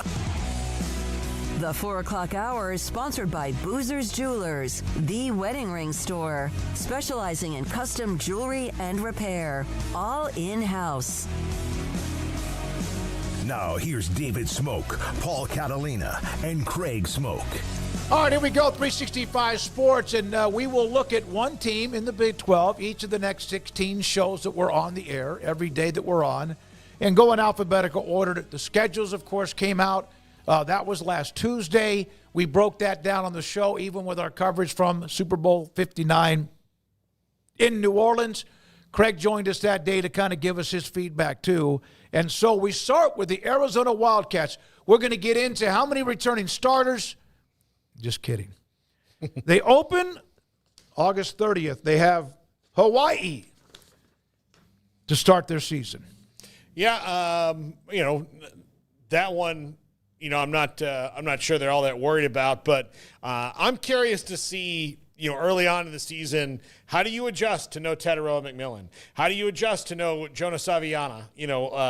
All of that. Like, that's good. Saviane, I'm sorry. But how do you adjust to all those things? What weapons do you have for Noah Fafita? And how do you do against a team like Hawaii? Yeah, I mean, their non-conference is interesting. Hawaii, Weber State, they should be 2-0 coming out of the gates. Just my first glance, I think it's you take a look at the non-con, right? The games before you get into the Big 12, and it's weird because they've got Kansas State because of the whole arrangement with the Pac-12 and how all that works. So you get K-State there again this year, and then can finally move off of that. But Hawaii, Weber State, and Kansas State. How about we start there as far as a non-conference goes? I think you're clearly looking at 2-1. Worst case, I mean, you should not lose to Hawaii. The only reason you should possibly lose to Hawaii is if you were traveling out to Hawaii and it was just the difficult road trip and it's the start of the year and whatnot. But you're not. You're in Tucson. You're in Tucson the following week, and you're in Tucson the week after that. You don't leave home for non-conference play. So that's my first thoughts is 3 straight home games to start the year, 3 games that are winnable. We don't know how good K-State's going to be. We don't know how good Arizona's going to be. But, yeah, I think you're looking at 2-1 coming out of that, and a lot of questions that should get answered over the course of those 3 games, like who are Teteroa McMillan's new favorite targets with Noah Fafita's new favorite targets with no Teteroa McMillan. Yeah, how do they do without a great offensive lineman who's likely going in the first round? How do some of these coaching changes work? Seth Dagey, their new offensive coordinator, a Texas guy, how does he fit into the big picture and work alongside Noah Fafita to try and get this offense to be its best version of itself? I think the reason why I said kind of going into the break is we don't want to get into like their personnel so deep and do all that because we can do that in spring ball. So yeah, my first thoughts on the schedule is that non-con is highlighted clearly by K-State, and I think you feel good about winning at least 2 of those games. But if you were to somehow win that third one, then I think you're feeling great because you'd be beating what should be a pretty good K-State team, and that's leading you right into Big 12 play there. I don't like. And it's not like put my foot down. I don't like the non-conference conference games. I think that ends in a year. So. Yeah, I don't know how long that's going to last. I never really paid much attention to other than the fact that they're going to have it. But I just, I don't know how they're going to get around that. But they get around it because it's not going to be scheduled any longer because they were games that were scheduled before. Yeah, I know the Baylor-Utah game and right. That's and what things this like is. That. Yeah. So it's not like they signed a 10-year agreement. They signed whatever it was, home and home. I understand it. The fact I'm glad they're playing because that's a good game for both teams. That's a nice game for both teams. You mentioned the coordinators are gone. How hot is the seat for Brennan? That remains to be seen. That, of course, take care of itself as time ticks along the way. And Noah Fafita without McMillan, when he needs a bounce-back year, will be interesting to see who his weapons are going to be. Well, and again, that first test is going to come against Kansas State. Yep.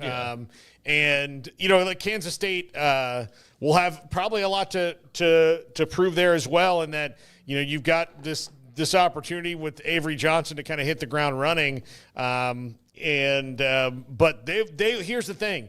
They will have already played by the time they get to Arizona 2 really good teams in Iowa State, in Dublin, and then they would have played we'll see what Army is next year, but they will have to play Army. So they will have had it tougher than Arizona going in. So that's a key matchup to see how either of these teams are measuring up, especially Arizona, for the purpose of this discussion.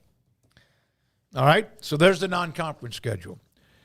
Now, let's do these in like clumps of 3, or we could do it all together. Everybody we have can do their it own. where the non-conference ends going into a bye week. So there's the first part of their season is that non-conference schedule. So then they get the bye week after Kansas State, and then they go into their second phase where they start off conference play late September at Iowa State.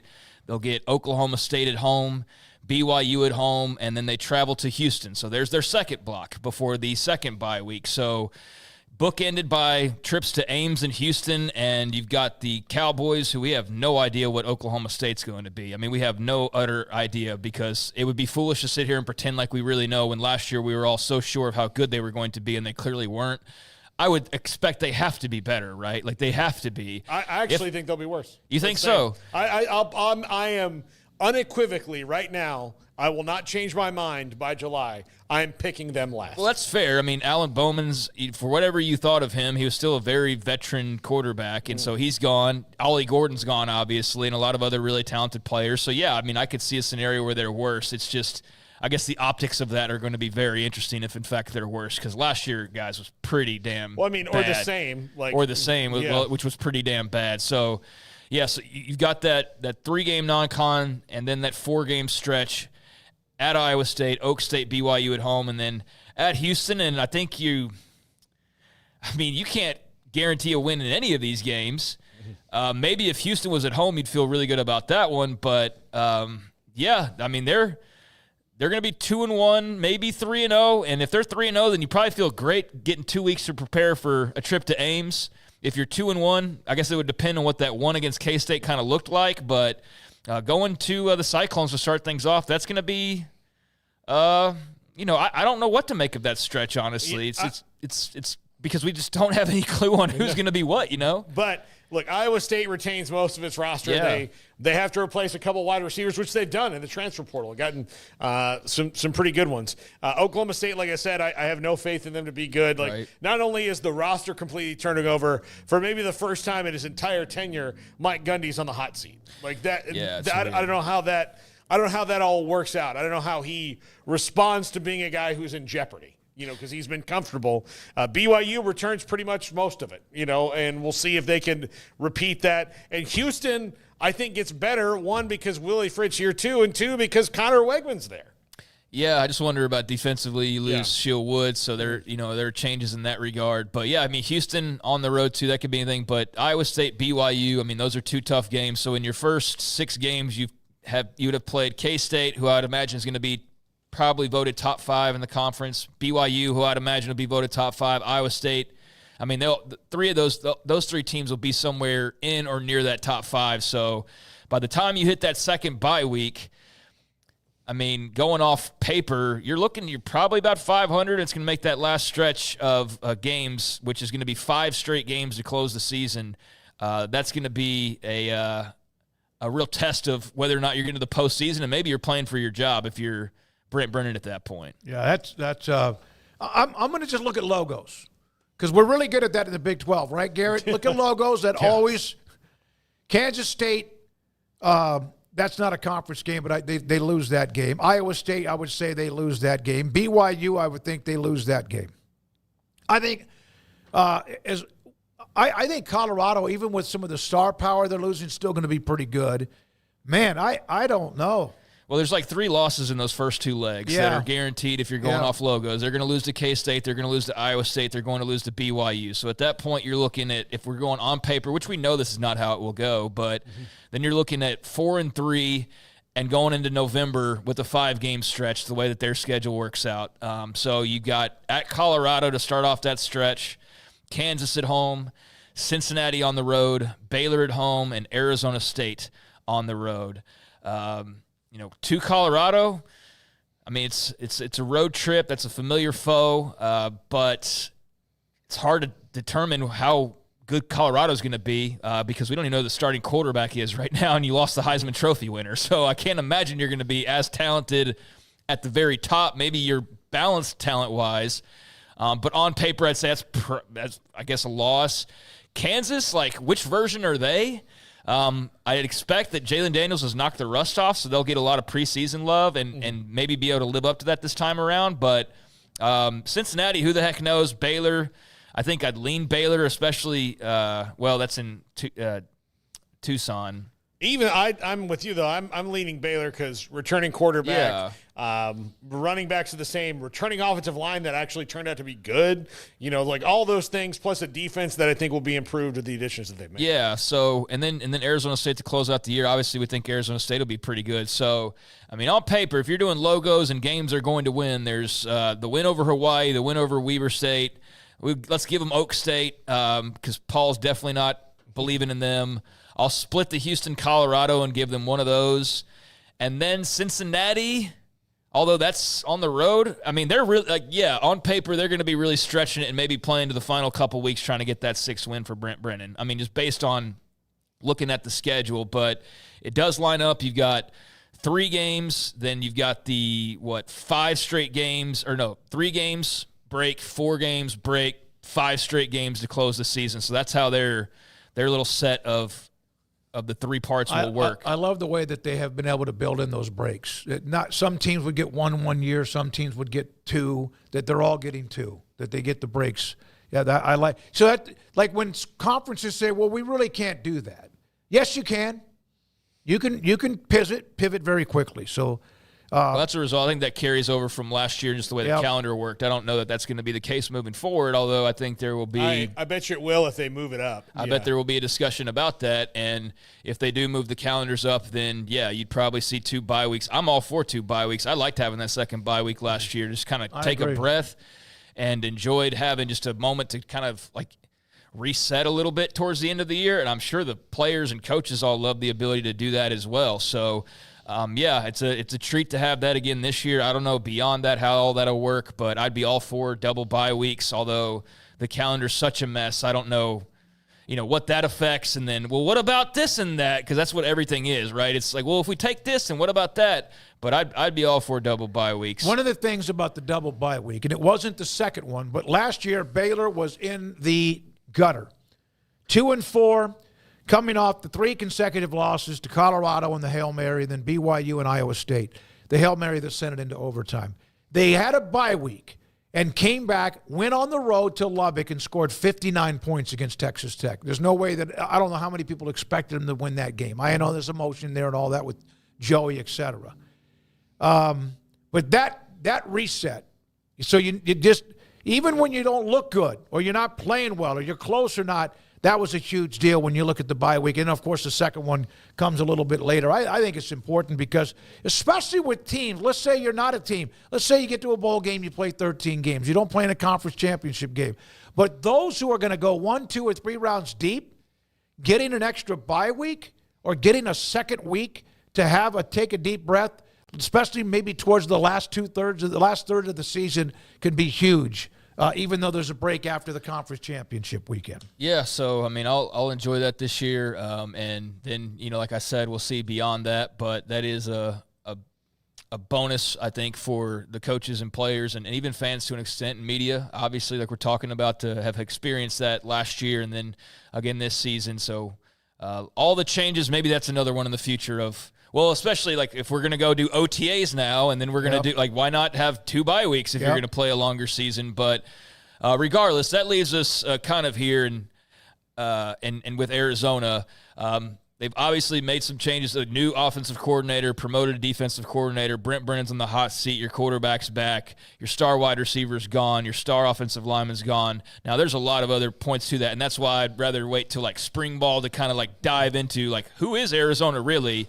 But on the surface, knowing those things, I don't know how much I anticipate how much better they will be. And so looking at the schedule, like I said, I think if you go off logos, which is not going to be 100% accurate, I think this is a team fighting to make a bowl game and probably means Brent Brennan's fighting to make his job. Now, in terms of, obviously, with conferences being bigger, who did you get on your schedule? Who did you miss out on?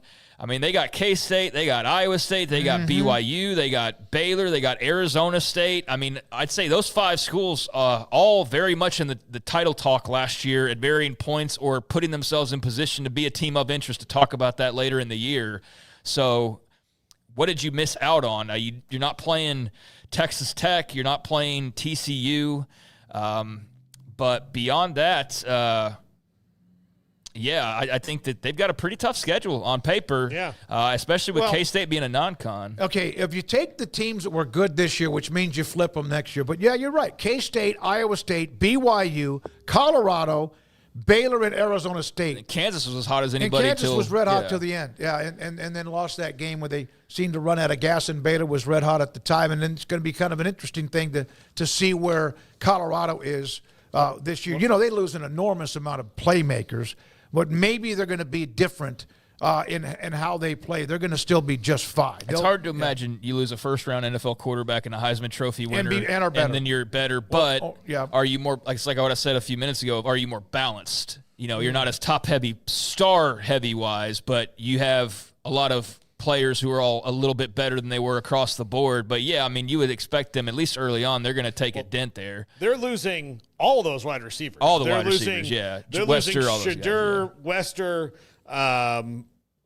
Horn, Hunter, and Shepard. Like, they're all It's gone. hard to imagine you're going to replace all that. Yeah, it's tough to imagine, but if anybody can do it, it's probably them. By the way, just transfer portal alone, you know, signing day was officially over last week, but they're also bringing in 25 commits in the transfer portal. So at pretty much, and when you have 25, pretty much every position that you can imagine, they're bringing in guys. Who? Colorado? No, Arizona. Okay, yeah, good. So like when you look at it, depending on where you look, like all guys, 3-star guys. So I would think that their talent might be a little bit deeper with experience, but are they better? And it's like, do you lose Tedero McMillan and get better? Just like we said, like he's the number 7 ranked player in the draft. Yeah. So you don't like. You can do that when you're Alabama, when you can lose Devontae Smith, and then there's another dude that's like right there. I mean, if anything, maybe you're not as feast or famine, because that's what it felt like sometimes last year. But no, I don't anticipate now. Last year they started off 3-1, and then they got into deeper Big 12 play, and that's when they rattled off those 5 straight losses, and they lost 7 out of their last 8. So, yeah, I mean, they completely tanked down the stretch of last season. I know there were injuries. You had, obviously, a new staff and things of that nature. Fafita didn't play his best ball on a lot of Saturdays last year. He was not as good as you thought that he could be. So I'd expect a big rebound from him, a guy that you thought maybe would go in the transfer portal. But he's back at Arizona. He's the ringleader, just like he was when he was a young commit and rallying in guys like Tedero McMillan and various others. But that's going to be it's a feasible schedule. It's not like some gauntlet that's not going to be able to be overcome. But I do think Brent Brennan's going to probably be playing with a little bit of fire by the end of the year to try to get win number 6. And if not, then, hey, I'll gladly say I'm wrong. But this is kind of what this exercise is for, is just this very first glance with a lot of fill-in-the-blanks still left to do, looking at the schedule. It's got some tough teams, but it's manageable. If they're better than they were last year, they can make a bowl game. You're not going to lose 7 out of your last 8 or whatever down the stretch again this year. All right, now I know we're not doing like we're not doing a prognostication. We're just looking at the games. But this is what Jason Shear sent me. All right. Okay. New coordinators on both sides of the ball. Kind of touched on that and how that's going to affect Fafita, especially with what he does. Brennan hot seat after 1 year. Is the team any better? Offensive line lost multiple players, but also added a bunch in the portal. Will it be good? And then finally, can Noah Fafita bounce back after such a disappointing year? Do we know some Arizona dang football, or do we know some Arizona dang football? Yeah, bitches! Yeah, we did it. Yeah, look, we learned. And I mean, that's right on point, though. I mean, we hit all the bullet points. You're taking too far. We hit all the bullet points. That was my shoulder. But yeah, I think that's the key. And like with any team, the transfer piece, do those guys pan out? We really have no idea. Like Texas Tech on paper looks like it should be really good, but do all those guys stay healthy through spring ball and summer practices? And you don't know. The transfer is such a wild card on how that actually pans out. But they did address a lot of things. I mean, Brennan made urgent moves. Like you could tell they know that he's on that hot seat and they had to work quickly. So yeah, Fafita, that's a big piece, man, because he was not nearly as good as I anticipated he would be last year, and definitely cost him, some results, I think, with some of his turnovers and decision making. Yeah, I mean, even that being said, Craig, I still was amazed that he didn't transfer, because you could point a lot of that to the running game, which they didn't have last year because they couldn't keep a running back on the in the roster. That was a problem we haven't mentioned, but you had the whole Krosky Merritt situation. They got thrown for a loop, and they really had little to no run game. Yeah, once that was after that first couple of games. So then after that, they didn't have an answer for it. Now they've addressed that with I think they've picked up 2 or 3 running backs in the portal that all kind of outrank what Krosky Merritt was. So hopefully for them that's better, but that is something you're going to have to deal with, and if they need that for Fafita because you can't just put it all on him, especially now without Sasquatch out there at wide receiver who can just go up and get the ball all the time. So yeah, they've got so many different things they've got to do. But I thought Fafita might say, you know what? I didn't realize how much he loved Arizona, how much he really did, which is a great thing that they have him and that there's an anchor for the program because he's good enough to where if he had decided to go to, I can think of 5 schools off the top of my head where he might have been the first choice, but he would have been the second choice at least. Oklahoma might have been one. If Mateer, goes to Miami instead of Oklahoma, then Fafita, if he's in the portal, that's probably their second choice. Yeah, if he's better this year, then I think they'll be better.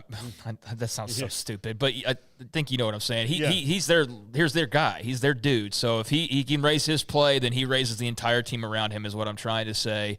But you are going to definitely be missing Tetero McMillan because that's his right-hand guy. Although I do like, you talked about the running backs, Ishmael Mahdi was somebody they brought in from Texas State. I thought he'd end up at Texas Tech, but they clearly had their eyes elsewhere.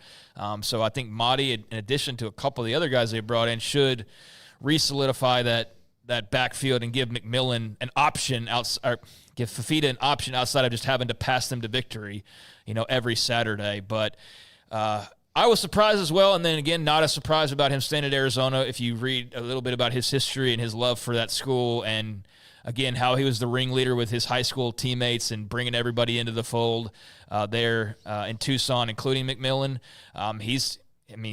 There's nobody that's more Arizona football these last few years than Noah Fafita. So I'm glad that he stayed. I'm glad that he's finishing his story there. Although it would have probably been pretty easy to go and run and take a pretty big check from somewhere else, like Norman, Oklahoma, or wherever might have been looking. He definitely would have been a guy that was receiving a lot of phone calls, but I appreciate his loyalty because that's not something we see a lot of these days. The old barn cat, go K-State. So will we only count 8 regular season games like the SEC? No, there's 9 conference games. The thing about the game with Kansas State would be a 10th game if a Big 12 team. They're playing 10 Big 12 teams. Yeah, so they scheduled this before. But 9 of them count, and K-State would be a regular overall record, but not a win-loss in the conference. K-State's a non-conference game. It doesn't count in any way towards the conference. It's just a scheduling bug because of the fact, like Baylor and Utah, that when that game was scheduled, that series was scheduled, there was still the Pac-12 as we knew it and the Big 12 as we knew it. So they weren't anticipating that they were going to be conference mates, and since they are, in order to preserve the schedule and not make it too messy, I guess, you just count it as a non-conference game. So that's what it is, and then it'll be done with next year, and they can go on from there. But, yeah, K-State would just be the same as a regular old non-con game. Like Baylor-Utah last year. Yeah. It's a game. It counts. I'm sure it's still That's a great non-con opponent. It's a great non-con opponent for Arizona, and I think it's a solid one as well for K-State. So there we are. Let me see here. Couple of others. Paxton, I wish Craig would have been there for the Dylan Stewart interview. I know he would have been done. I would have been respectful, but yeah, it sounds like it was brutal. Garrett, I made a mistake. I thought he was like an NFL prospect, so initially I completely blanked because the guy we had the day before. NFL yeah, prospect. I did. You thought it was Kyle Kennard, yeah. So that's on me, but the young man, I do wish him the best. Old Barn Cat, I was joking about the SEC. I know you were because of they're going to play 8 conference games. I get that. I don't think other conferences should make their decisions based on what the SEC does. They do enough of that already. If the Big 12 wants to remain 9 games, great. If somebody wants to stay at 8, great. Do whatever you do. Conferences, you're supposed to take care of yourself. I wish everybody played the same amount of conference games. I think that should be mandated from the top. You guys figure it out, 9 or 8, but everybody's going to do the same thing. Who's going to run that decision? Me? No. I mean, no, really. I think the SEC, I wonder if you polled all 16 teams, if you polled all of them, how many of them would want to play an extra conference game? None of them. None of the coaches would. Well, they don't want to lose a home game in a non-conference game. Yeah, they don't but again, sometimes you have to tell the children what to do. And that's what somebody needs to do is look, if it's 8, if everybody plays 8, that's fine, but let's make it equitable across the board so that you have the same metrics of this team is, okay, so what am I supposed to think if a Big Ten team is 9-0 in conference and an SEC team is 8-0 in conference and the schedule numbers are the same except for that non-conference, which they have 3 games and 4 games and one of the SECs is the Citadel. Aren't you I know that you have your 20 years of marketing in my head, but now as I'm looking in the modern era, aren't you maybe hurting yourself a little bit either way? Right? The ACC has 8. Mm-hmm. And the SEC has 8. Sometimes we point at the SEC. The ACC has more teams than anybody. Yeah. And they're playing the 8 games, the Big Ten and also the Big 12 with the 9 different conference games. I like that, Craig. Very well done. Tomorrow, let's do Xavier. No, it's been way too far in the alphabet. And it's at the wrong conference. We're going to do Arizona State. Looking forward to that. I mean, it is hard to explain how many feel-good stories there were in the Big 12 last year. There were more than just one, more than just Arizona State or even BYU or Colorado or Baylor at the end or Texas Tech now kind of getting in this little humming mode of who they are, now wanting to get to the next level. And there were others as well. That, of course, Iowa State had themselves a nice run too. But it's hard to explain what Arizona State did. And then when you watched them, it's not. Because by the end of the year, they were as good as anybody, and they proved that with that tight game against UT in the college football playoff. All right, we're around the corner. A couple other nuggets to get to. In the 5 o'clock hour, Dave Bartoo, our good friend, was thinking about doing this a couple weeks ago. He does a really good job when it comes to matching hires to a coaching staff based on his own matrix of where coaches are rated, what they do. And so now most of that dust has settled. There was the Matt Patricia, right, as the defensive coordinator now with the Buckeyes at Ohio State. Another one that we need to talk about, a very notable assistant coaching hire in the Big 12. Pat White's going to West Virginia. That's right. Yeah. Oh, the great Pat White. Yeah, Pat White's back at West Virginia, hired to Rich Rodriguez's staff, assistant quarterbacks coach, and he will also be the assistant to the head coach as well. So they put out the graphic earlier today, actually right after, I guess, we went on the airwaves and made it official that Pat White is now a member of the Mountaineers coaching staff. So Rich Rod playing the favorites. Yeah. I mean, in terms of playing the hits and we saw it with Matt Rule. What is one of the first things he did? Went go get former players, bring them back into the fold, make them be a part of Sean Bell, be a part of the coaching staff. That's a pretty surefire way to get people fired up. But Pat White, talk about the definition of legend and hero there in Morgantown. Rich Rod's never been better than when Pat White was in his locker room. So it's not. It's a no-brainer in that regard. I'm going to paint the scene for you. I'm going to take Emory on his official visit to West Virginia. Emory is a stud quarterback, dual threat guy. And we're going to walk into the facility. With a 2.0 grade point average. Yeah. We're going to walk into the facility and, there's going to be an assistant coach that kind of greets us. He's like, hey, Emory, good to see you. And then he's like, why don't you wait here for a second? I'm going to go get the coaches. I'm going to go get everybody. We're so excited that you're here in Morgantown. And I'm going to let him watch just a reel of mostly Pat White and Noel Devine highlights. Just watch those two together. And then, really end it with a lot of Pat White running and making plays, making some crazy passes. And then I'm going to have Pat White come up behind him and tap him on the shoulder and be like, hi, Emory Winter, Pat White. Yep. That's me in this offense. Emory, would you know who Pat White is had we not brought him up? See? Okay. You lose him. But he's going to Pittsburgh. But here's the thing. I've got him locked in. I'm watching Pat White. Yeah, Pat and then White it's there. And then he says, hey, that's me. It would be like if I took him in and like showed him a Batman movie and then Christian Bale walked up. Yeah. Like that's what I want. Like that's Pat the White, aura. as Rodriguez said today in a statement, has been involved in some of the biggest wins in program history and will be a great presence in our quarterback room. Good job. Rich Rodriguez striking all the hits right now as they get themselves ready to prepare for the spring and into the rest of the year. So. Yeah, they highlighted a lot of his accolades in the press release. First quarterback to start and win 4 bowl games.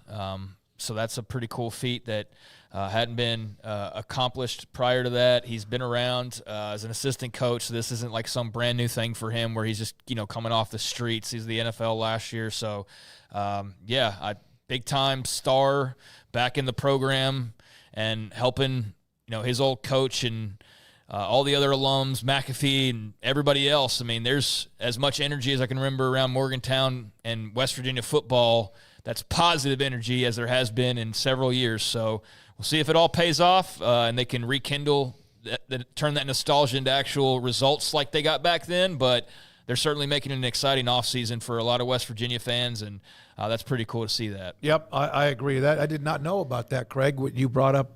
I'm glad you added that, along with Matt Patricia, now the offensive coordinator, former NFL player, coach, was with the Patriots for the longest of time as the offensive coordinator for the Buckeyes, who lost Jim Knowles to Penn State. When we come back, a couple of nuggets.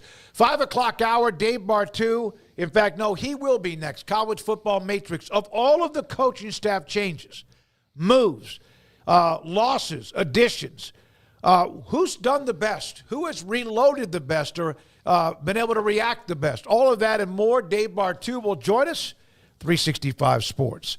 Alan Samuels, Dodge, Chrysler, Jeep, Ram, Fiat. Ted Teague, general manager and CEO, does an incredible job. They are loaded with, well, they're always loaded with inventory.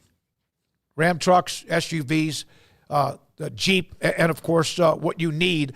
The Motor Trend Truck of the Year, 7th time, 2025 Ram, and in stock right now. You can go pick one up, go buy one, go test drive one. You like it, lock it in, it's there on the lot. The Ram RHO, designed to go anywhere at any speed. The 2025 Ram 1500 Ram Laramie Crew Cabs, $14,000 off MSRP. $14,000 off that price. Looking for an unbeatable value? Look no more or further than the Ram 1500 Tradesman Quad Cab, starting at $35.95, upgraded $37,995. David Gray, General Sales Manager, and a great staff. If there's somebody there that you want to and you can trust to go show you around, test drive something, talk about even the financing, that is the staff that you can rely on because I've dealt with them myself before. Ted Teague, David Gray, Alan Samuels, Dodge, Chrysler, Jeep, Ram, Fiat, Loop, 340 and east of 84 in Waco. Alan Samuels House of Travel is a full-service travel agency with highly experienced travel consultants plus support staff with over a combined 150 years in the travel business. They are ready to take care of any travel situation for you, your family, and your business, and with the kind of knowledge to complete a seamless itinerary trip start to finish. They will search for the best deal to accommodate your budget from air to cars, ship to shore, hotel, and even meeting space. Name a destination and they've been there. They know the places to go, and international and missionary travel is one of their unique specialties. Alan Samuels House of Travel, celebrating 50 years in business. Call Connie, Sherry, Linda, or Bambi at 254-776-2560 or find them on Facebook or at houseoftravelwaco.com.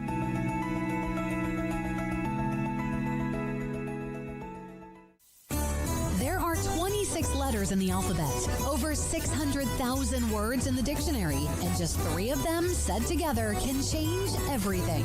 Let's order pizza. Those 3 words lead to dough made from scratch and 3 fresh signature cheeses that blanket golden crust in a heavenly melt on Marco's Pizza that'll blow your mind.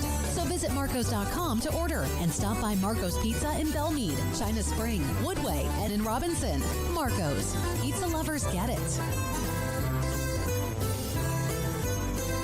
With so many companies and policies out there, it gets so confusing shopping for insurance, and I never know if I'm getting the policy that's right for me. Luckily, I met the team at the Niche Group Insurance Agency. With the Niche Group, you can go to one company and get access to coverage options from many insurance carriers, and you get to speak to a real person about your specific coverage needs. With the Niche Group, I know I'm getting the right coverage at the right price. If you need insurance, talk to the experts at the Niche Group at 1-800-258-8302. This is 365 Sports. The Sikkim 365 app is brought to you by Allen Samuels Dodge Chrysler Jeep Ram Fiat. Come by, let's be friends. Here we go, this 5 o'clock hour, after a segment about Arizona, year 2 in the Big 12, also their schedule and some breakdowns of an analysis. And, of course, we'll get into that more and more. There is our – how cold is it, Dave? Dude, it is not warm right now, and it's about to get nasty. It's about to get nasty because tomorrow morning we're going to be hit with a big old winter storm, and I have meetings. So University of Washington and the Seattle Seahawks are about 4 hours from my house. I don't think I'm making it there for my meetings on Friday and Saturday. If I wait for tomorrow. So my wife is like, pack it up, hit the road. And so I'm pulled over at an off ramp right now, so we can talk some football, brother. So are we talking blizzard type stuff tomorrow, or just sleet, snow? What? No, not where I live. I mean, it'll be 4, 6, 8 inches. It'll be 20 degrees, 24, 28 degrees, but we don't get a lot of snow here. So the amount of preparation, the equipment they have to clean it off is basically none, because it's not a worthwhile investment because it's pretty infrequent. So it's going to shut things down for a couple days. And man, let me tell you, getting a meeting with a college football program or an NFL club is as rare as a hen's tooth. So I'm busting out of here. I'm not missing it. Well, for a lot of people that don't know, and Paul, you follow up too, but Dave looks at staffing, looks at analytics and data and fits and all of that, and he's getting into some of the colleges, and Washington would be a big boy. And so this is someone that can help you with your staff, whoever you might be. Yep, and we're actually in talent acquisition, Smokey. Because we've spent the last 3 years on modeling athleticism. So one of the reasons for visiting the Seahawks is for the draft, using our athleticism numbers, our kinematics, because it is an excellent projector of starts per player and draft likelihood. So last year we had success with our 2 NFL clubs targeting guys in round 6, 7 and undrafted free agency. So the word is spreading, so we're jumping into high school recruiting and the NFL draft now too, brother. So, Dave, the big news today is Matt Patricia to Ohio State. They lost Jim Knowles to Penn State, who is that's the dude right now, especially after the national championship win in a big money deal. How do you even grade a hire when a guy hasn't recruited or done any of that for 20 plus years? Well, we don't grade on recruiting, right? You know, when it comes down to a coordinator is, do you put the ball in the end zone? Do you keep the ball out of the end zone? Full stop. That's it, right? What is your EPA? When that ball is snapped, what is the expected points per snap? And obviously on defense, the lower, the higher the number in that, the better. And so with the Matt Patricia, we can look and see what he did at the NFL level. But part of it, though, with Matt Patricia is some of that was with the New England Patriots. And Bill Belichick is defensive genius gold, man. He really is. You look at Bill Belichick and Steve Belichick, the last 3 years at New England, top 5 over 3 years in defensive scoring efficiency. Now, bottom 3 in offense, Bill O'Brien got him fired. Let's not kid about it. The offense was terrible. But Belichick can put up defensive numbers. So with the Matt Patricia, I'm looking at it relative to the NFL and where he's been on his own. You know something? All this tells me is Ryan Day went from the short stack at the table to the chip leader in 1 month And that guy has so many damn chips. He can go next man up to a guy who's never called a play in his life and an NFL DC that has been an average DC away from Bill Belichick. That's how many chips Ryan Day has right now. Yeah, isn't that amazing? Let the clock just keep ticking, and it's either you go deeper into like debt, so to speak, or things sure like there's no one going to question anything he does right now. It may happen again if they lose, but it seemed like he can just like a magic wand with what he's doing. Yeah, he's got a pretty good pass. I would say 2 years, maybe 3 before anybody even starts complaining. Before that shine wears off the national championship. Or until they lose to Michigan. Well, he also has at any time. Until Michigan beats their butt next year, right? Well, he promoted Brian Hartline to the play caller. Right. Now, Brian Hartline hasn't done that, but the results of his position group are undeniable. Totally undeniable, right? I mean, you're talking about probably if we came down to it, if we were picking teams and we got down to the wide receiver coach position, whoever goes first is taking Brian Hartline right now, right? I mean, no question, right? But being a good wide receiver coach and being a good play caller, I defy you to find the correlation between that, right? I mean, it's just like, and so with Brian Hartline, he is a great recruiter. He has had great wide receivers. But as far as the grade as an offensive coordinator, I have nothing. He's never called a play. He's never called a play. Now, Ryan Day said he's calling the play, and I can promise you in September, we are going to be watching Ohio State games to see who is really holding up the play card and calling the plays. I really want to see him relinquish all power and let Brian Hartline go for it. All right, so even though he's a great recruiter, as you mentioned, that doesn't come into play when it comes to how you look at a staff. No, it's not. I mean, it's no different than hiring Spavital, right? I mean, if he had no experience, there's no grade. But we know, based on his career experience, we have an above-average offensive coordinator. We have an above-average chance of turning the offense around in year one, not waiting 2 or 3 years. So we have a history at that position. We have a history of Brian Hartline at wide receiver coach. Nothing else. He's proven nothing anywhere else. So I can't say it's a bad hire, but I can't say it's a good hire either. It's just wait and see what he got. All right. So Baylor, Paul Gonzalez had been at TCU for over a decade. Well known, will be their passing game coordinator on defense, which Aranda, of course, and Pallage are there. And then Carson Hall comes in. He's been at Georgia and LSU. Do you know much, or can you give us much about those two? No, I can't give a whole lot there. I'm as a Baylor fan, I'm really happy with the coaching continuity, right? I mean, things turned around last year. You ended top 25 in offensive scoring efficiency. You ended top 60 in defensive scoring efficiency. Both numbers, the best numbers, I believe, that Coach Aranda has put up since he's been at Baylor. So progression-wise, going in the right direction. Obviously, you didn't lose your defensive coordinator, head coach. And I think the coaching carousel, I think you'd probably admit, coaching carousel or lack of it at the Power 4 level really benefited Baylor. So there's a lot of momentum, in my opinion, from 2024 going into 2025. Being able to add some veteran guys like a Gonzalez, I think you can only look at it as a positive sign.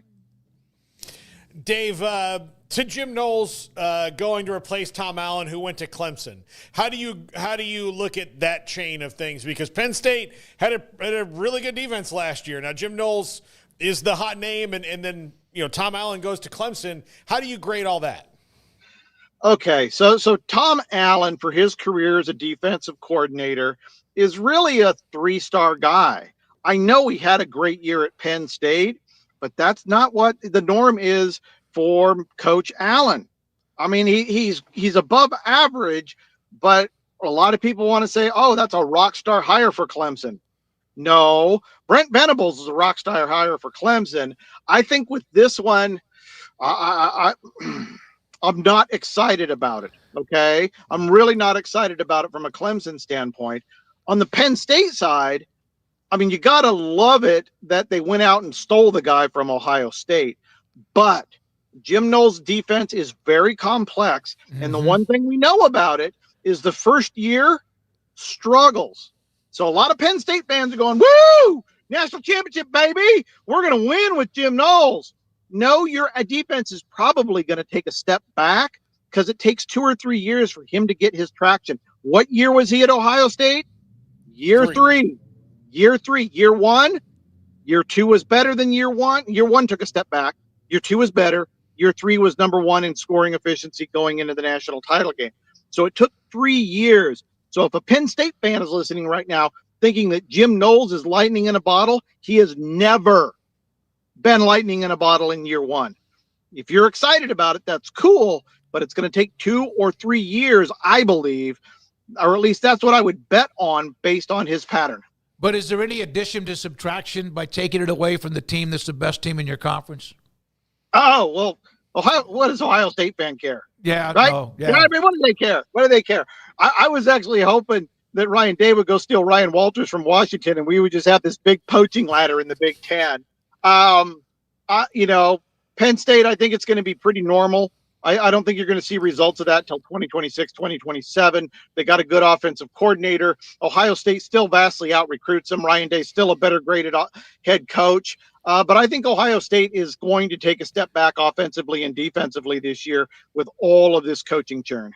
All right. Matt Wells, Kansas State. They lose Connor Riley to the Cowboys with Schottenheimer's staff being built. Seems like he's going with a lot of young guys, too. That's the Cowboys. So Matt Wells has been a head coach. He was at Tech, did not work out. He ends up at Kansas State and now takes over the offensive coordinator position under Chris Kleiman.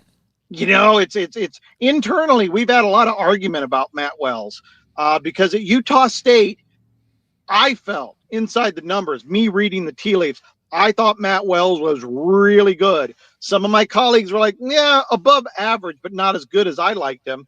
Texas Tech, yeah, he got run out there, but he did a lot of good things. As an offensive coordinator, he's a 3.5-star guy. He's probably top 40th percentile in total. And he's really not going to have a lot asked of him, in my opinion, because Kleiman is such a strong force as a head coach. But as a next man up, Kansas State has lost a lot. I mean, this is the second year they've lost their offensive coordinator. I just got to feel that at some point it's going to bite him in the butt. So I'm not that excited about this. I like Wells, but I don't think it's an upgrade to what they've had in the last 2 or 3 years. You mentioned that you guys are getting into high school talent in the draft too. How do you there are a lot of websites out there that people go to and they grade talent. You guys are kind of a cut above when it comes to your numbers, and I don't mean kind of. You're a cut above. You take it to the next level. What factors do you put in to a lot of these things that maybe the others do not? Well, let's start with what we do inside the numbers. Our goal is solely athleticism testing. Mm-hmm. It has nothing to do with football IQ. We don't watch film. It's not X's and O's. But at the NFL level, we got access to draft records. We have 4,000 guys. We got all their workout numbers. We work with Johns Hopkins University, MIT, Michigan State Kinesiology, Purdue Kinesiology, and we created an athleticism chart based on all these workout numbers. And so what it conclusively shows is the greater the athleticism score at any position. This isn't just DBs and safeties and running backs. Every single position outside of quarterback and specialty, kickers, punters, okay? The greater your athleticism, on average, the more starts you're going to have in the NFL and the more likely you're going to be drafted into the NFL. So in working with Johns Hopkins, we're able to apply that same math to every athlete, boy or girl, 8 to 18. So for example, for a Baylor, if Baylor football holds a camp and brings us in for athleticism scoring, we can literally, in order, show them who is most likely to have the athleticism to make the Baylor roster at any point in the future. So the advantage for a Baylor is finding the diamonds before they're in camps, before people see them. For the NFL, it's finding the athleticism without looking at the film. It's like a giant filter to eliminate or bring in talent. Dave, you and I have traded texts. We've talked a little bit. We've had you on this show a lot, not nearly enough. I think you said you wanted to start doing this daily on your drive through the great weather in the Northwest. But in all honesty, you started this. Can you give everyone who doesn't know, how did you get involved in this? And did you ever think it would get to where it is today? No, I knew where it is today. There was no intent. I never saw. And look, we've changed dozens of times in terms of what we are trying to do in football. But when I graduated from Oregon in the early 90s, my first job was for big banking. And I was able to create my own position. I know this is going to shock you, Smokey. I created my own position. Now, obviously, this is before I was married and before I had kids, so I had extra time. But after work, I would pull national files on consumers, and I started modeling consumer behavior really? off of the bank database. And so when I became a district manager of the Pacific Northwest, I asked them, cut my marketing budget in half, because 97% of all the products taken were by 46% of your customers, and I knew who they were. Oh, and okay. then Wells Fargo still uses my modeling to this day. And so my whole life has been using data to predict behavior in people. And so it doesn't matter what the data set is. What matters is how much information we have and what are we trying to model. So whether it's banking, whether it is, I created my own business that merges banks out of business because I know which ones are going to merge out in advance so I can just market to them. And then the same thing, 15 years ago, I happened to hear Colin Cowherd on the radio here locally in Portland. He was talking about talent in college football and his Vegas buddies. And that was 2008. That took me down the recruiting rabbit hole, and pretty much every story you hear about college football performance and recruiting started 15 years ago, me listening to Colin and starting to go into college databases. That's crazy. And part of it was the Vegas and gambling. That's what started it, because Colin was like, hey, talent wins in college football, and all my guys in Vegas have a talent profile for every team, and that's how they help make lines. And he was preaching it, talent. And obviously 2022 was kind of the when we ushered in all the new recruiting data. And so at that point, I had 6-7 years of recruiting data, and that's when I started diving into outcomes versus recruiting. And one thing led to another, and now we staff NFL and college football programs, and now we're dealing with recruiting in the NFL draft, only with numbers, no film. And we appreciate it, Dave. Okay, so you're driving to Seattle. Is that right? Yep. And, we're beating the storm, baby. All right, well, thank you for stopping to give us a chance to see you and also hear your knowledge. We appreciate that. Be careful, and good luck tomorrow over the next couple of days with what you're also getting done with business. Thank you, buddy. Appreciate you all, you and everybody listening. Appreciate it. Dave Bartoo, College Football Matrix. I just love listening to him and what he's done. And like I've had some colleges that have told me, I've shared information of what he does, because that's what he wants to do, is get inside more colleges, and they have their own personnel people and all of that too. But pretty cool to see what he's done and how he started it in the banking business. Think about that. All right, much more to get to. We appreciate your time. If you have a question, what are you now post-football? It is. What is your go-to now? Is it men's basketball? Is it golf? What is your go-to now? Just curious, throw that up in the chat of what is the sport now that you follow over the next few months. And of course, the NFL draft is a sport, but it's an event. So maybe that's what you do of being a draftnik. 365 Sports. Emery Winter, again, with us in studio. Andrew is there. He's kind of the silent assassin of late. Garrett Ross running the mothership. That's inappropriate. That's what Andrew is. Andrew gets down in that chair that's almost like floor level, so he can't be seen as well. And he's got that energy. What's the energy drink? What's he drinking right there? He's got Ghost. Ghost, okay. That's Ghost one hydration. Of our sponsors during football season. Appreciate that. And then also, Garrett Ross runs the mothership. This is 365 Sports. IdealMRI.com. They get two things done for you. One, if you have any kind of pain, I've had this shoulder, muscle spasms, and is it nerve issues? Is it just constantly something else that feeds into it, like my neck? So I am actually having another appointment tomorrow with my back doctor, which is good. A lot of you, thank you, have texted me or asked me about how I'm doing. It's been quite the challenge, but I'm hopefully getting to the end game of it. At least I hope so. Ideal MRI can do two things for you. They can find out what is bothering you. They can find out if you have a torn muscle, a torn ligament, something that's not supposed to be where it is. And then it might come out where your MRI shows that there's no reason you have pain there, so there's got to be another reason, right? And they only charge $497 every single time. They've been doing this for years at Ideal MRI, located in the Central Texas Marketplace. Very unique building. I love the coloring around what they have on the outside of the building. And on the inside of that building, a state-of-the-art imaging machine that gets what you need. Get your doctor the visions, the images, the photos of what they need. And they do it quickly. And you don't get charged more than $497 every single time, maybe even less. They'll help you file insurance papers. Inside the Central Texas Marketplace, people come from all over throughout the state to get the MRI. One, money, that's a big deal, but two, also the imaging is excellent at idealmri.com.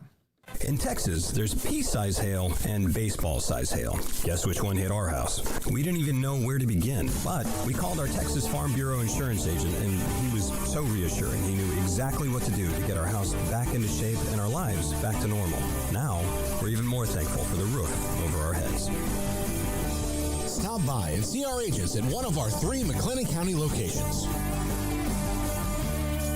Coverage and discounts are subject to qualifications and policy terms and may vary by situation. At Ideal MRI, we feel blessed to be part of the Waco community. We're a small family business here in Central Texas. At times like this, the cost of healthcare has never been more important. And unfortunately, significant illnesses and injuries still occur. And that's why Ideal MRI is open and here to serve you through this difficult time. So if you need an MRI, ask your doctor about Ideal MRI. You can schedule online in minutes at idealmri.com or call 833-IDEAL-MRI.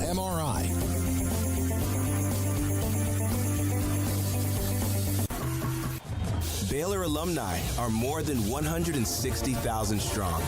When we all join hands to support our university, we don't just move the needle, we move mountains. Working together, we create life-changing opportunities for students on the field, in the classroom, in the laboratory, and in life for generations to come. So get connected, get involved. Learn how at baylor.edu/alumni.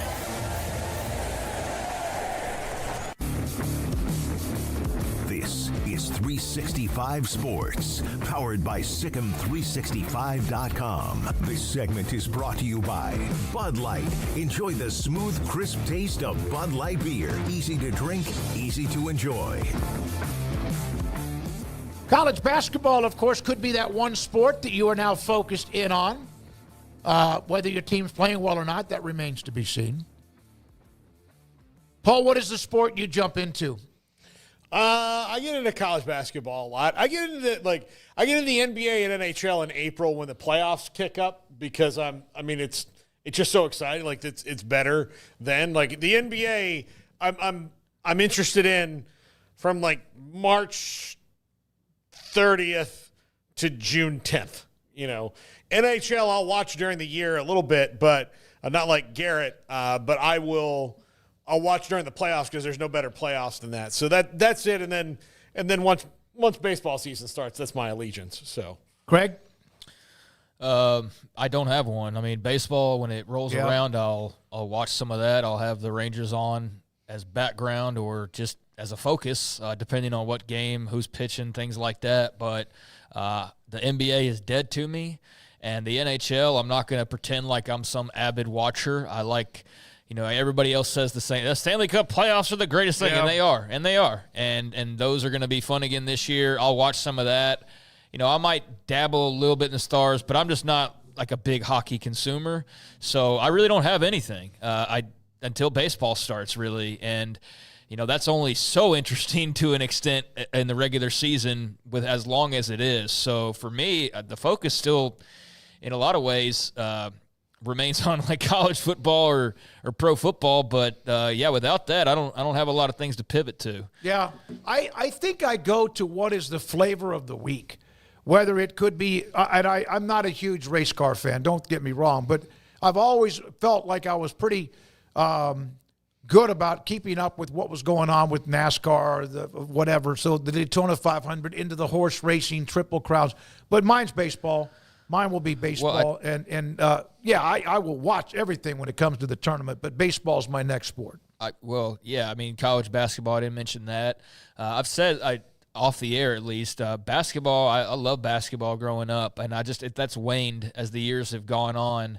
I just am not as much of a fan as I was when I was younger because, you know what, like this flavor doesn't taste as good as it did 10 years ago, or this song doesn't quite hit the same as it did. So for me, basketball is just one of those things that I still pay attention to. I'll still watch here and there, but my love for it has in the pros, you know why that's dead now. We've already gone over that. And in college, it's been kind of gradual. But, I mean, I do love like March Madness and all that. That will definitely consume the championship tournaments for the conferences coming up here, not too far from now, actually, will definitely give a rise. So I should add that in there because postseason basketball in college will raise my levels a few bars. But, yeah, I don't get real super deep into the regular season outside of just kind of the main storylines.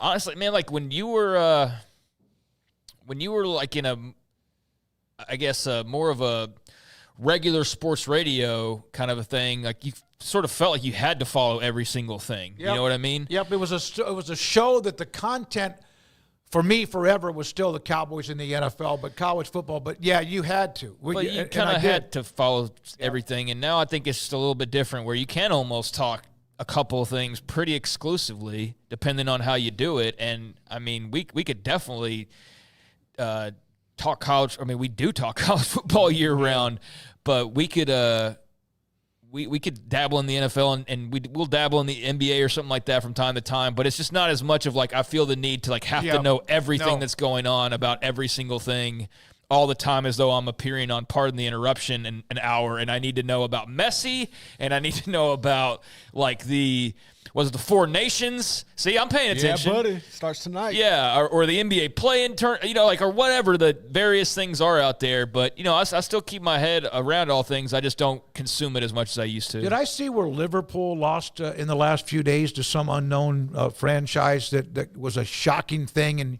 over in Europe? Yeah, I keep up with it. No, I'm dead serious. It was like a stunning upset. Yeah, I'm not surprised that Garrett doesn't know what I'm talking about. I'm getting more into that. But it's still, here's the thing. Like, well, then why don't you know the answer? Did they get beat by someone? Because when you decide to wade into the European soccer waters, it's not just like picking up Major League Baseball. No, it's not, because I still get confused that they have like 3 tournaments and championships going on all at once. Oh, well, just wait. That's what basically college football is trying to like copy all of their swagger. Yeah. I mean, they really are. I mean, it was one thing when Bill Connolly, who does a great job for the work that he does, it was one thing when he kind of drew the similarities in college football and professional soccer, especially overseas soccer. And there are a lot of similarities. Like, they treat their teenagers differently than we do here. Like, our teenagers go to college and they play for 4 years, and up until or 3, 4, 5, up until like 2 years ago, they didn't make any money. If you're a damn good 15-year-old soccer player, you can make a lot of money at 15 and go straight into the system, and then be playing for Liverpool or whoever at 16, 17, and obviously 18, and then so on and so forth. But I wouldn't be surprised I think basketball's tried to adopt some things almost soccer-like with tournaments. In-season tournament is straight out of it. Yeah. Yeah. How many times do you hear about tournaments now for everything? Like everything, like there's so much of a desire now for tournaments. Well, a lot of that stems from soccer overseas. But I think when I had somebody who was actually a Premier League fan like 20 years ago explain to me Champions League, Premier League, all the differences in the various leagues, La Liga versus Premier League or Bundesliga and all of that. It's fascinating. It's easy to get caught. Bundesliga is the German top league, La Liga, Spain's top league, so on and so forth. Premier Leagues. Plymouth England. Argyle is who you're talking about. Smoky beat Liverpool. Yeah, 1-0, 1-0 in the FA Cup. It's interesting. It's an interesting sport to follow. They have transfer windows and things like that, and it's definitely a sport that basketball, I think college football, and I think probably some other sports we're not even aware of have definitely drawn inspiration from. And because of promotion and relegation, when I started following, I'm just starting with England right now. Like I'm just doing English Premier League. I would like to, Italy, Spain, France, all that stuff. I'll get there, but because of the promotion and relegation, it would be like starting with baseball, and then not only do I have to know the Red Sox, Yankees, Orioles, Blue Jays, all that, I have to know all the minor league affiliates just in case. Yeah, they may jump up. It's just they jumped up. So you don't have to know all those, but like you kind of have to know of them, and you're like knowing the players for me to be comfortable speaking on a thing. Yeah. Now I'll watch, like if I'm, especially I've been at like the barbershop in the morning and they have ESPN on, or like they'll find the only sports that are on at like 9 o'clock in the morning. You tell them to change it to the golf No, channel? they'll show like it's either that or it's a Premier League soccer game, which I mean, especially now, the two sports I love watching the most since 4K came about are golf and soccer. Okay, I still don't understand the European soccer, and it may be easy for someone just to let me know, but am I the only one that feels like they're always competing for a couple of different things at the same time? Yeah, they've had different. It's cups. amazing. It's also because Yeah. the season is long, and then there's just different things like there's Champions League, yeah, and then there's regular League, Premier League. Premier League's like your country. Your Premier League's English. It's the English Premier League. It's all the top teams in England, and then there's La Liga, which is Spain, and then you get into like FC Barcelona and those, and then you go to Bundesliga, and you got like okay, but Dortmund then are they also in another league where they all play against each other? well, then there's, I mean, I don't know how to explain this because I've had to have it explained, but like you earn a certain place to where then, yes, your top teams from all of these leagues come together and play games against each other that are part of Champions League. Mm-hmm. And that's Champions League, is all of the top teams from all of the top leagues. So you'd have, these different games planned and intermixed where they're counting towards that. And so that's why, Champions League is like the end all. That's like the world championship, basically, of all the top soccer clubs, whereas Premier League's Premier League. That's the Premier League title. Okay. For those of you that are in the chat room, mentioned the tournament, the NCAA tournament, NASCAR, motorcycle racing from Barry also mentioned that too. Nice. Paxton said anything but Texas men's basketball. They gave up 100 spot last night. They're on the cusp of maybe not getting in a tournament. Yeah. I know, but you know what? They're They got still time. they're bipolar in a lot of ways as far as that they're like a game. This is it, and then they'll win. But Alabama's just so damn firepower. They got so much. They're fun to watch. They're so good. And they play Auburn Saturday, which will be great. That's going to be a hell of a game. I mean, that's number one versus number two. That's I heard a stat the other day that I wish I could remember it exactly, but it was in passing when I was listening to something up in Dallas, and I think they made mention that this is the first ever 1-2 basketball, maybe regular season or maybe ever meeting in SEC history in men's basketball, a 1 versus a 2. I think that's what I heard. And so that makes sense. And they're in the same damn state. Well, and they're blood rivals. Yeah, So, I mean, it's a pretty big thing. So that'll be a quite the scene coming up this weekend for sure. But, yeah, I mean, I'll dabble in some college basketball. It's just not my thing like you see, like John Rothstein and all that, like the sickos level of like watching it. I'm just not that guy. The only thing I'm really that way about is college football, and then the NFL. I mean, that's not really sicko because everybody's there's 32 teams or whatever. There's 133 million sickos out there watching the NFL. But no, I just college basketball will definitely take up some time. Beyond that, waiting for MLB. Saw everybody starting to report, so that's fun. Mm-hmm. And looking forward to that. Okay, basketball last night, and then we'll get to Paul's top 5 here in just a little bit. Hey, all right, here we go. I found it. Arizona State, by the way, is our Big 12 team to promote tomorrow. Go ahead. Okay, Auburn, Alabama. It is the first ever 1 versus 2 matchup in SEC history. Yeah. Okay, they've had Kentucky, Arkansas, Florida, Paul, the Gators are good. They're really, good. really good. They're Okay, very that's good. the first time ever. I would have thought there might have been the possibility of, I don't know, back in the day at some point. And they're I'm going to make this joke one more time. The Gators are stalking an SEC championship. You know, your infatuation with them. You know, you have an infatuation with Florida sports like I don't get it. Kendrick What am I Lamar, missing here? Kendrick Lamar has with Todd Drake. Golden until a week ago was in a He was dropped. Title Charges IX, were dropped. was in a Title yeah, IX okay. investigation about apparently stalking, which got dropped. And like when you asked me about it, I still don't know what to think because, again, it depends on how good the Title IX department is, which in my estimation – there might be 2 in the whole country. I don't know who they are. If they were like 5 and 15, he would have been gone, right? I mean, I did think that initially. Yeah. Like They're really good. They're really, really because good. Here's man. the thing: whether it's legit or not, and they're 5 and 15, all they need is that Title IX thing to be like, well, that's it. We got to get rid of them. So whether again that Title IX Charges thing was were dropped. legit or not, Smokey. To me, a Title IX investigation in a school being dropped means 0 things. No, I know that because we understand. They don't know what the hell they're doing. Listen, the worst week of my life was watching one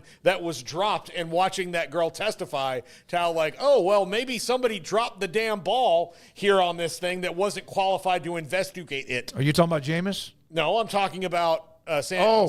Here at Baylor. Yeah, Sam Iguachu. So, well, speaking of Jameis, this is random. Did you see the videos he was doing in New Orleans? Of course, he was a rock star. Yeah, funny as hell. Yeah. He's really just the young man who he's become.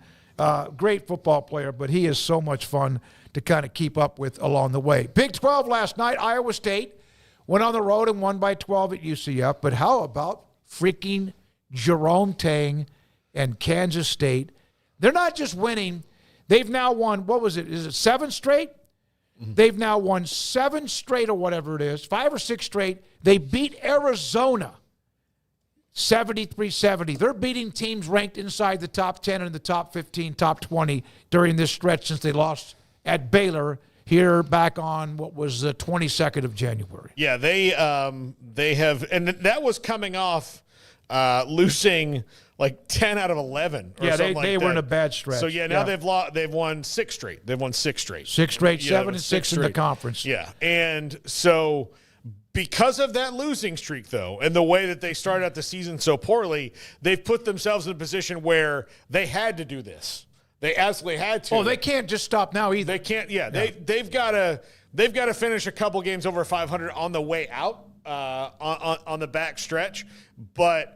I mean, I'm not doubting that they can do it. Now they're 7-6 in the league, 13-11 overall. Their non-conference schedule also, like, that's part of the problem is they did not, who was the best team they played in? St. John's probably. St. John's, and they lost by 17 points. Yeah. And they lost to Wichita State by 21 points. So, like, those are the best 2 teams they played in the non-con, and so now they've got to get these wins. But the good news is that some of their schedule has some of the teams that are at the bottom of the Big 12 right now in Utah, UCF, Colorado, all struggling there a little bit. So they might be able to pick up some more momentum out of this and finish better than they started. Now, they still got to play Arizona State, who's tougher than I think a lot of people realize.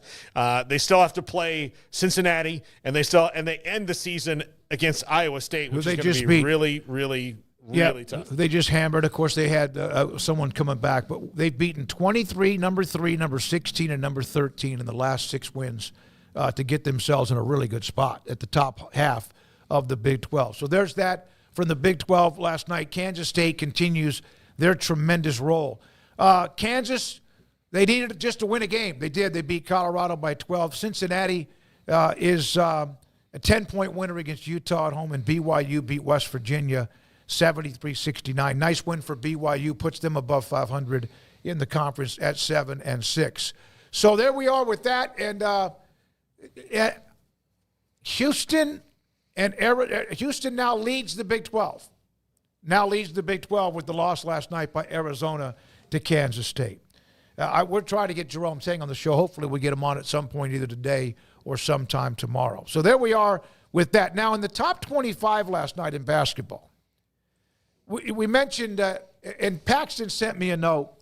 He goes, I kind of hope that Trey Johnson scores 37. I don't know. I think I get this impression, I get this feeling, just a few notes or so I see on my timeline, that Texas fans just want them to get just boat race the rest of the year so they can have a coaching change. They're done. They're ready to move on. 103-80, Alabama. 103-80.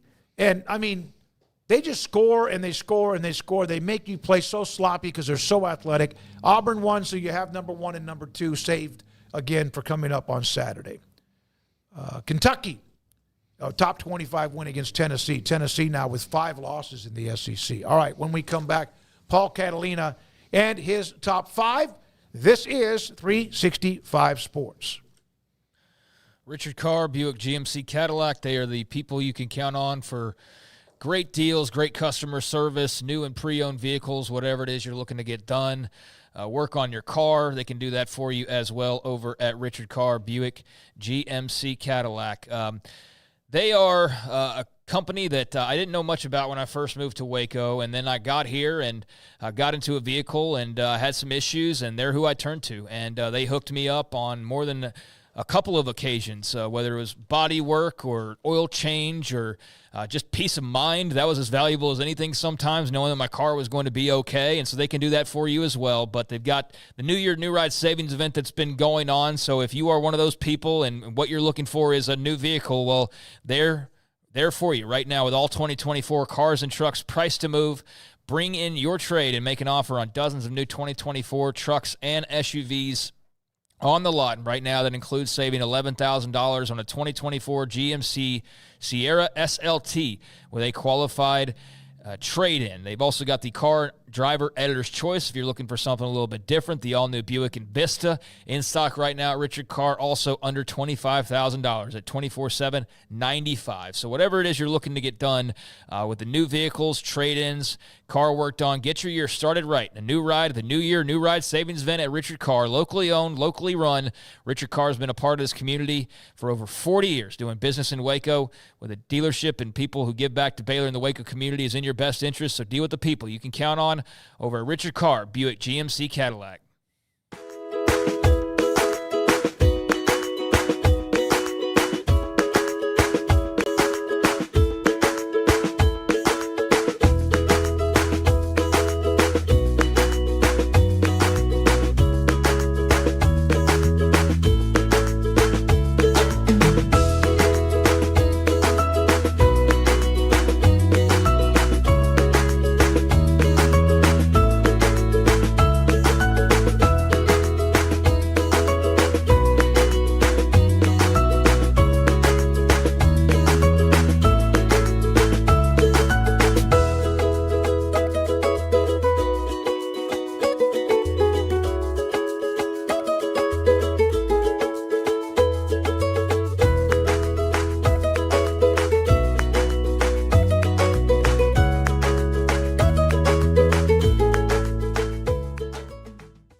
If you're looking for a wheeled cooler, this is the Arctic 52-quart ultralight wheeled cooler.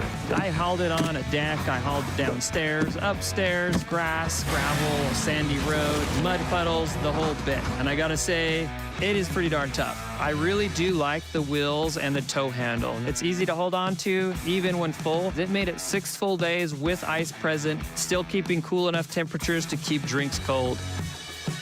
This is a great cooler. And if you're looking for a new wheeled cooler that tows really nicely, this is a great option.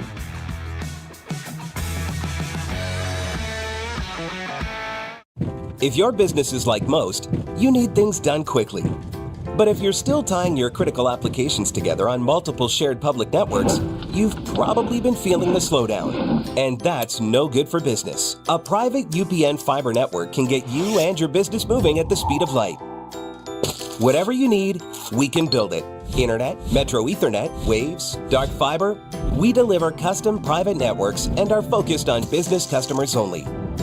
Our next generation 100% fiber optic infrastructure offers you low latency and ultra scalable bandwidth with speeds up to 100 gigabit to run your critical applications. your connection won't be limiting your performance anymore. It's diverse and scalable, so it can grow and change as your business grows and changes. And with a secure carrier-grade private network, you'll have all the reliability you need. Contact UPN today to learn more. Fast just got faster. There are hundreds of things that can affect our sleep, but what's affecting yours? Sleep Doctor's home sleep test brings the precision of a sleep lab into the comfort of home to help you get answers and unlock a lifetime of great sleep. Start now at sleepdoctor.com/TV.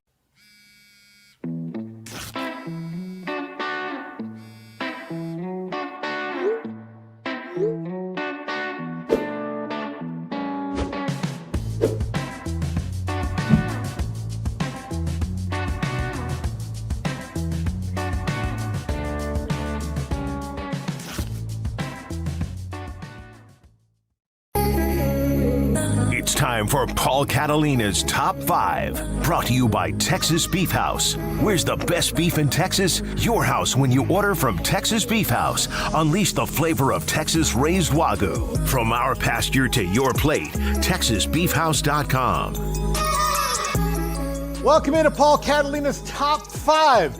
Let's get into the guards in the NFL draft.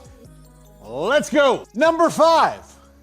Marcus Embo from Purdue, played tackle at Purdue, gonna get kicked inside to guard in the NFL. Does have position flex, which is good. And Purdue did not have a lot of bright spots this season. And as a matter of fact, their whole class got cleaned out too after Ryan Walters got fired. But this guy, a bright spot. Someone who, great run blocker, great pass blocker, pretty much a plug and play guy from day one. Probably early second round pick. Middle second round for Marcus Embo from Purdue. Remember his name if your team needs a guard. Number 4, Jonah Savianea from Arizona. I thought he might be a little higher on the list given where he started out this year. Now, part of that was Arizona didn't have a very good season. But this is a guy who can play guard and play tackle.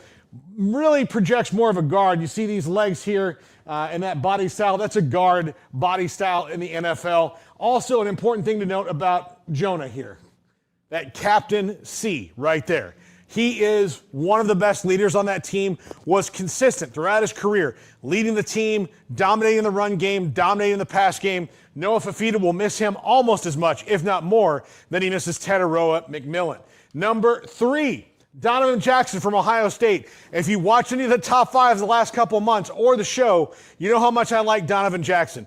With all the injuries they had on the offensive line at Ohio State this year, he moved all over the place, whether it's playing tackle, guard. He can move right side, left side. The most flexible offensive lineman in this draft this year, and someone that, if you need him, he's ready to go. And a team guy, really in there for whatever you want. He's ready to go, flexed out really well, and can learn and play almost any position on the line. Number 2, Will Campbell at LSU. Was not on the tackle list yesterday. Why? Because really he projects more to be a guard, mostly because of that body style. Bigger, not as quick on the outside, a guy who can launch into the run blocking game. Way better to be on the outside, on the inside than on the outside.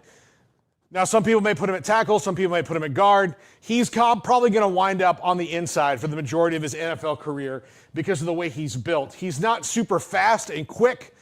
To the outside, he's really good, quick hands and all of that. But if you keep him on the inside, that's a better spot for him. Had a really good year, but did not quite hit the heights.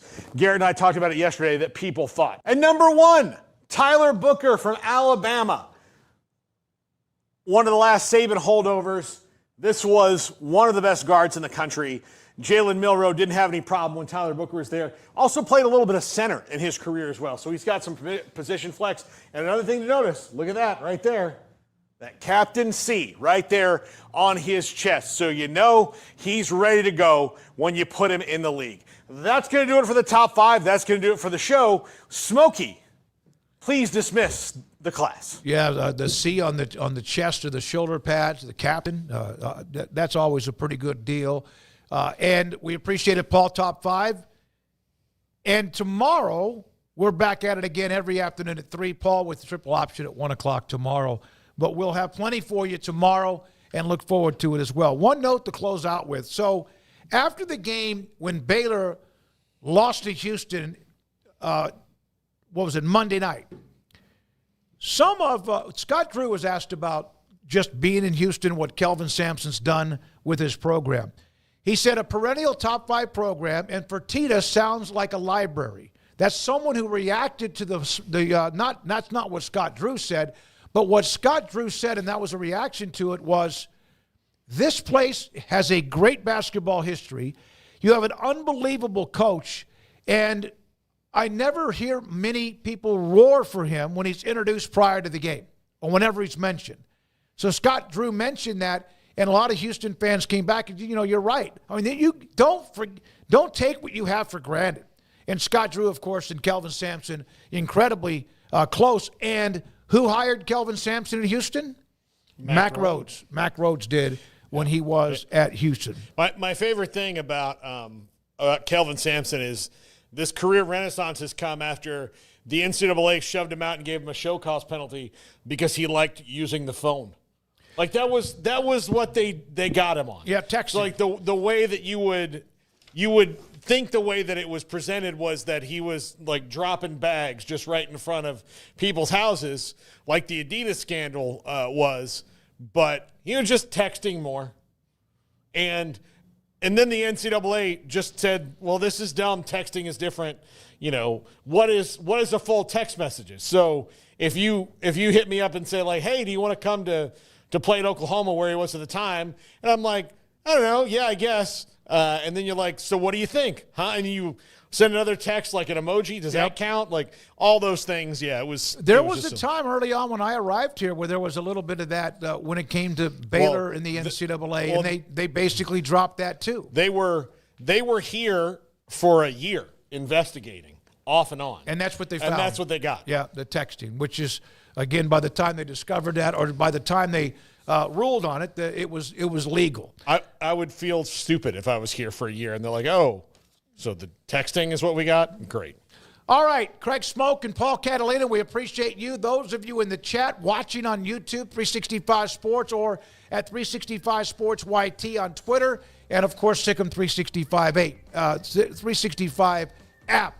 Garrett, thank you very much. Emery, thank you very much. And Andrew, thank you very much for everybody that helps us every day, and especially you who watch us. Please spread the word. Hit the like and subscribe button. Good night, 365 Sports.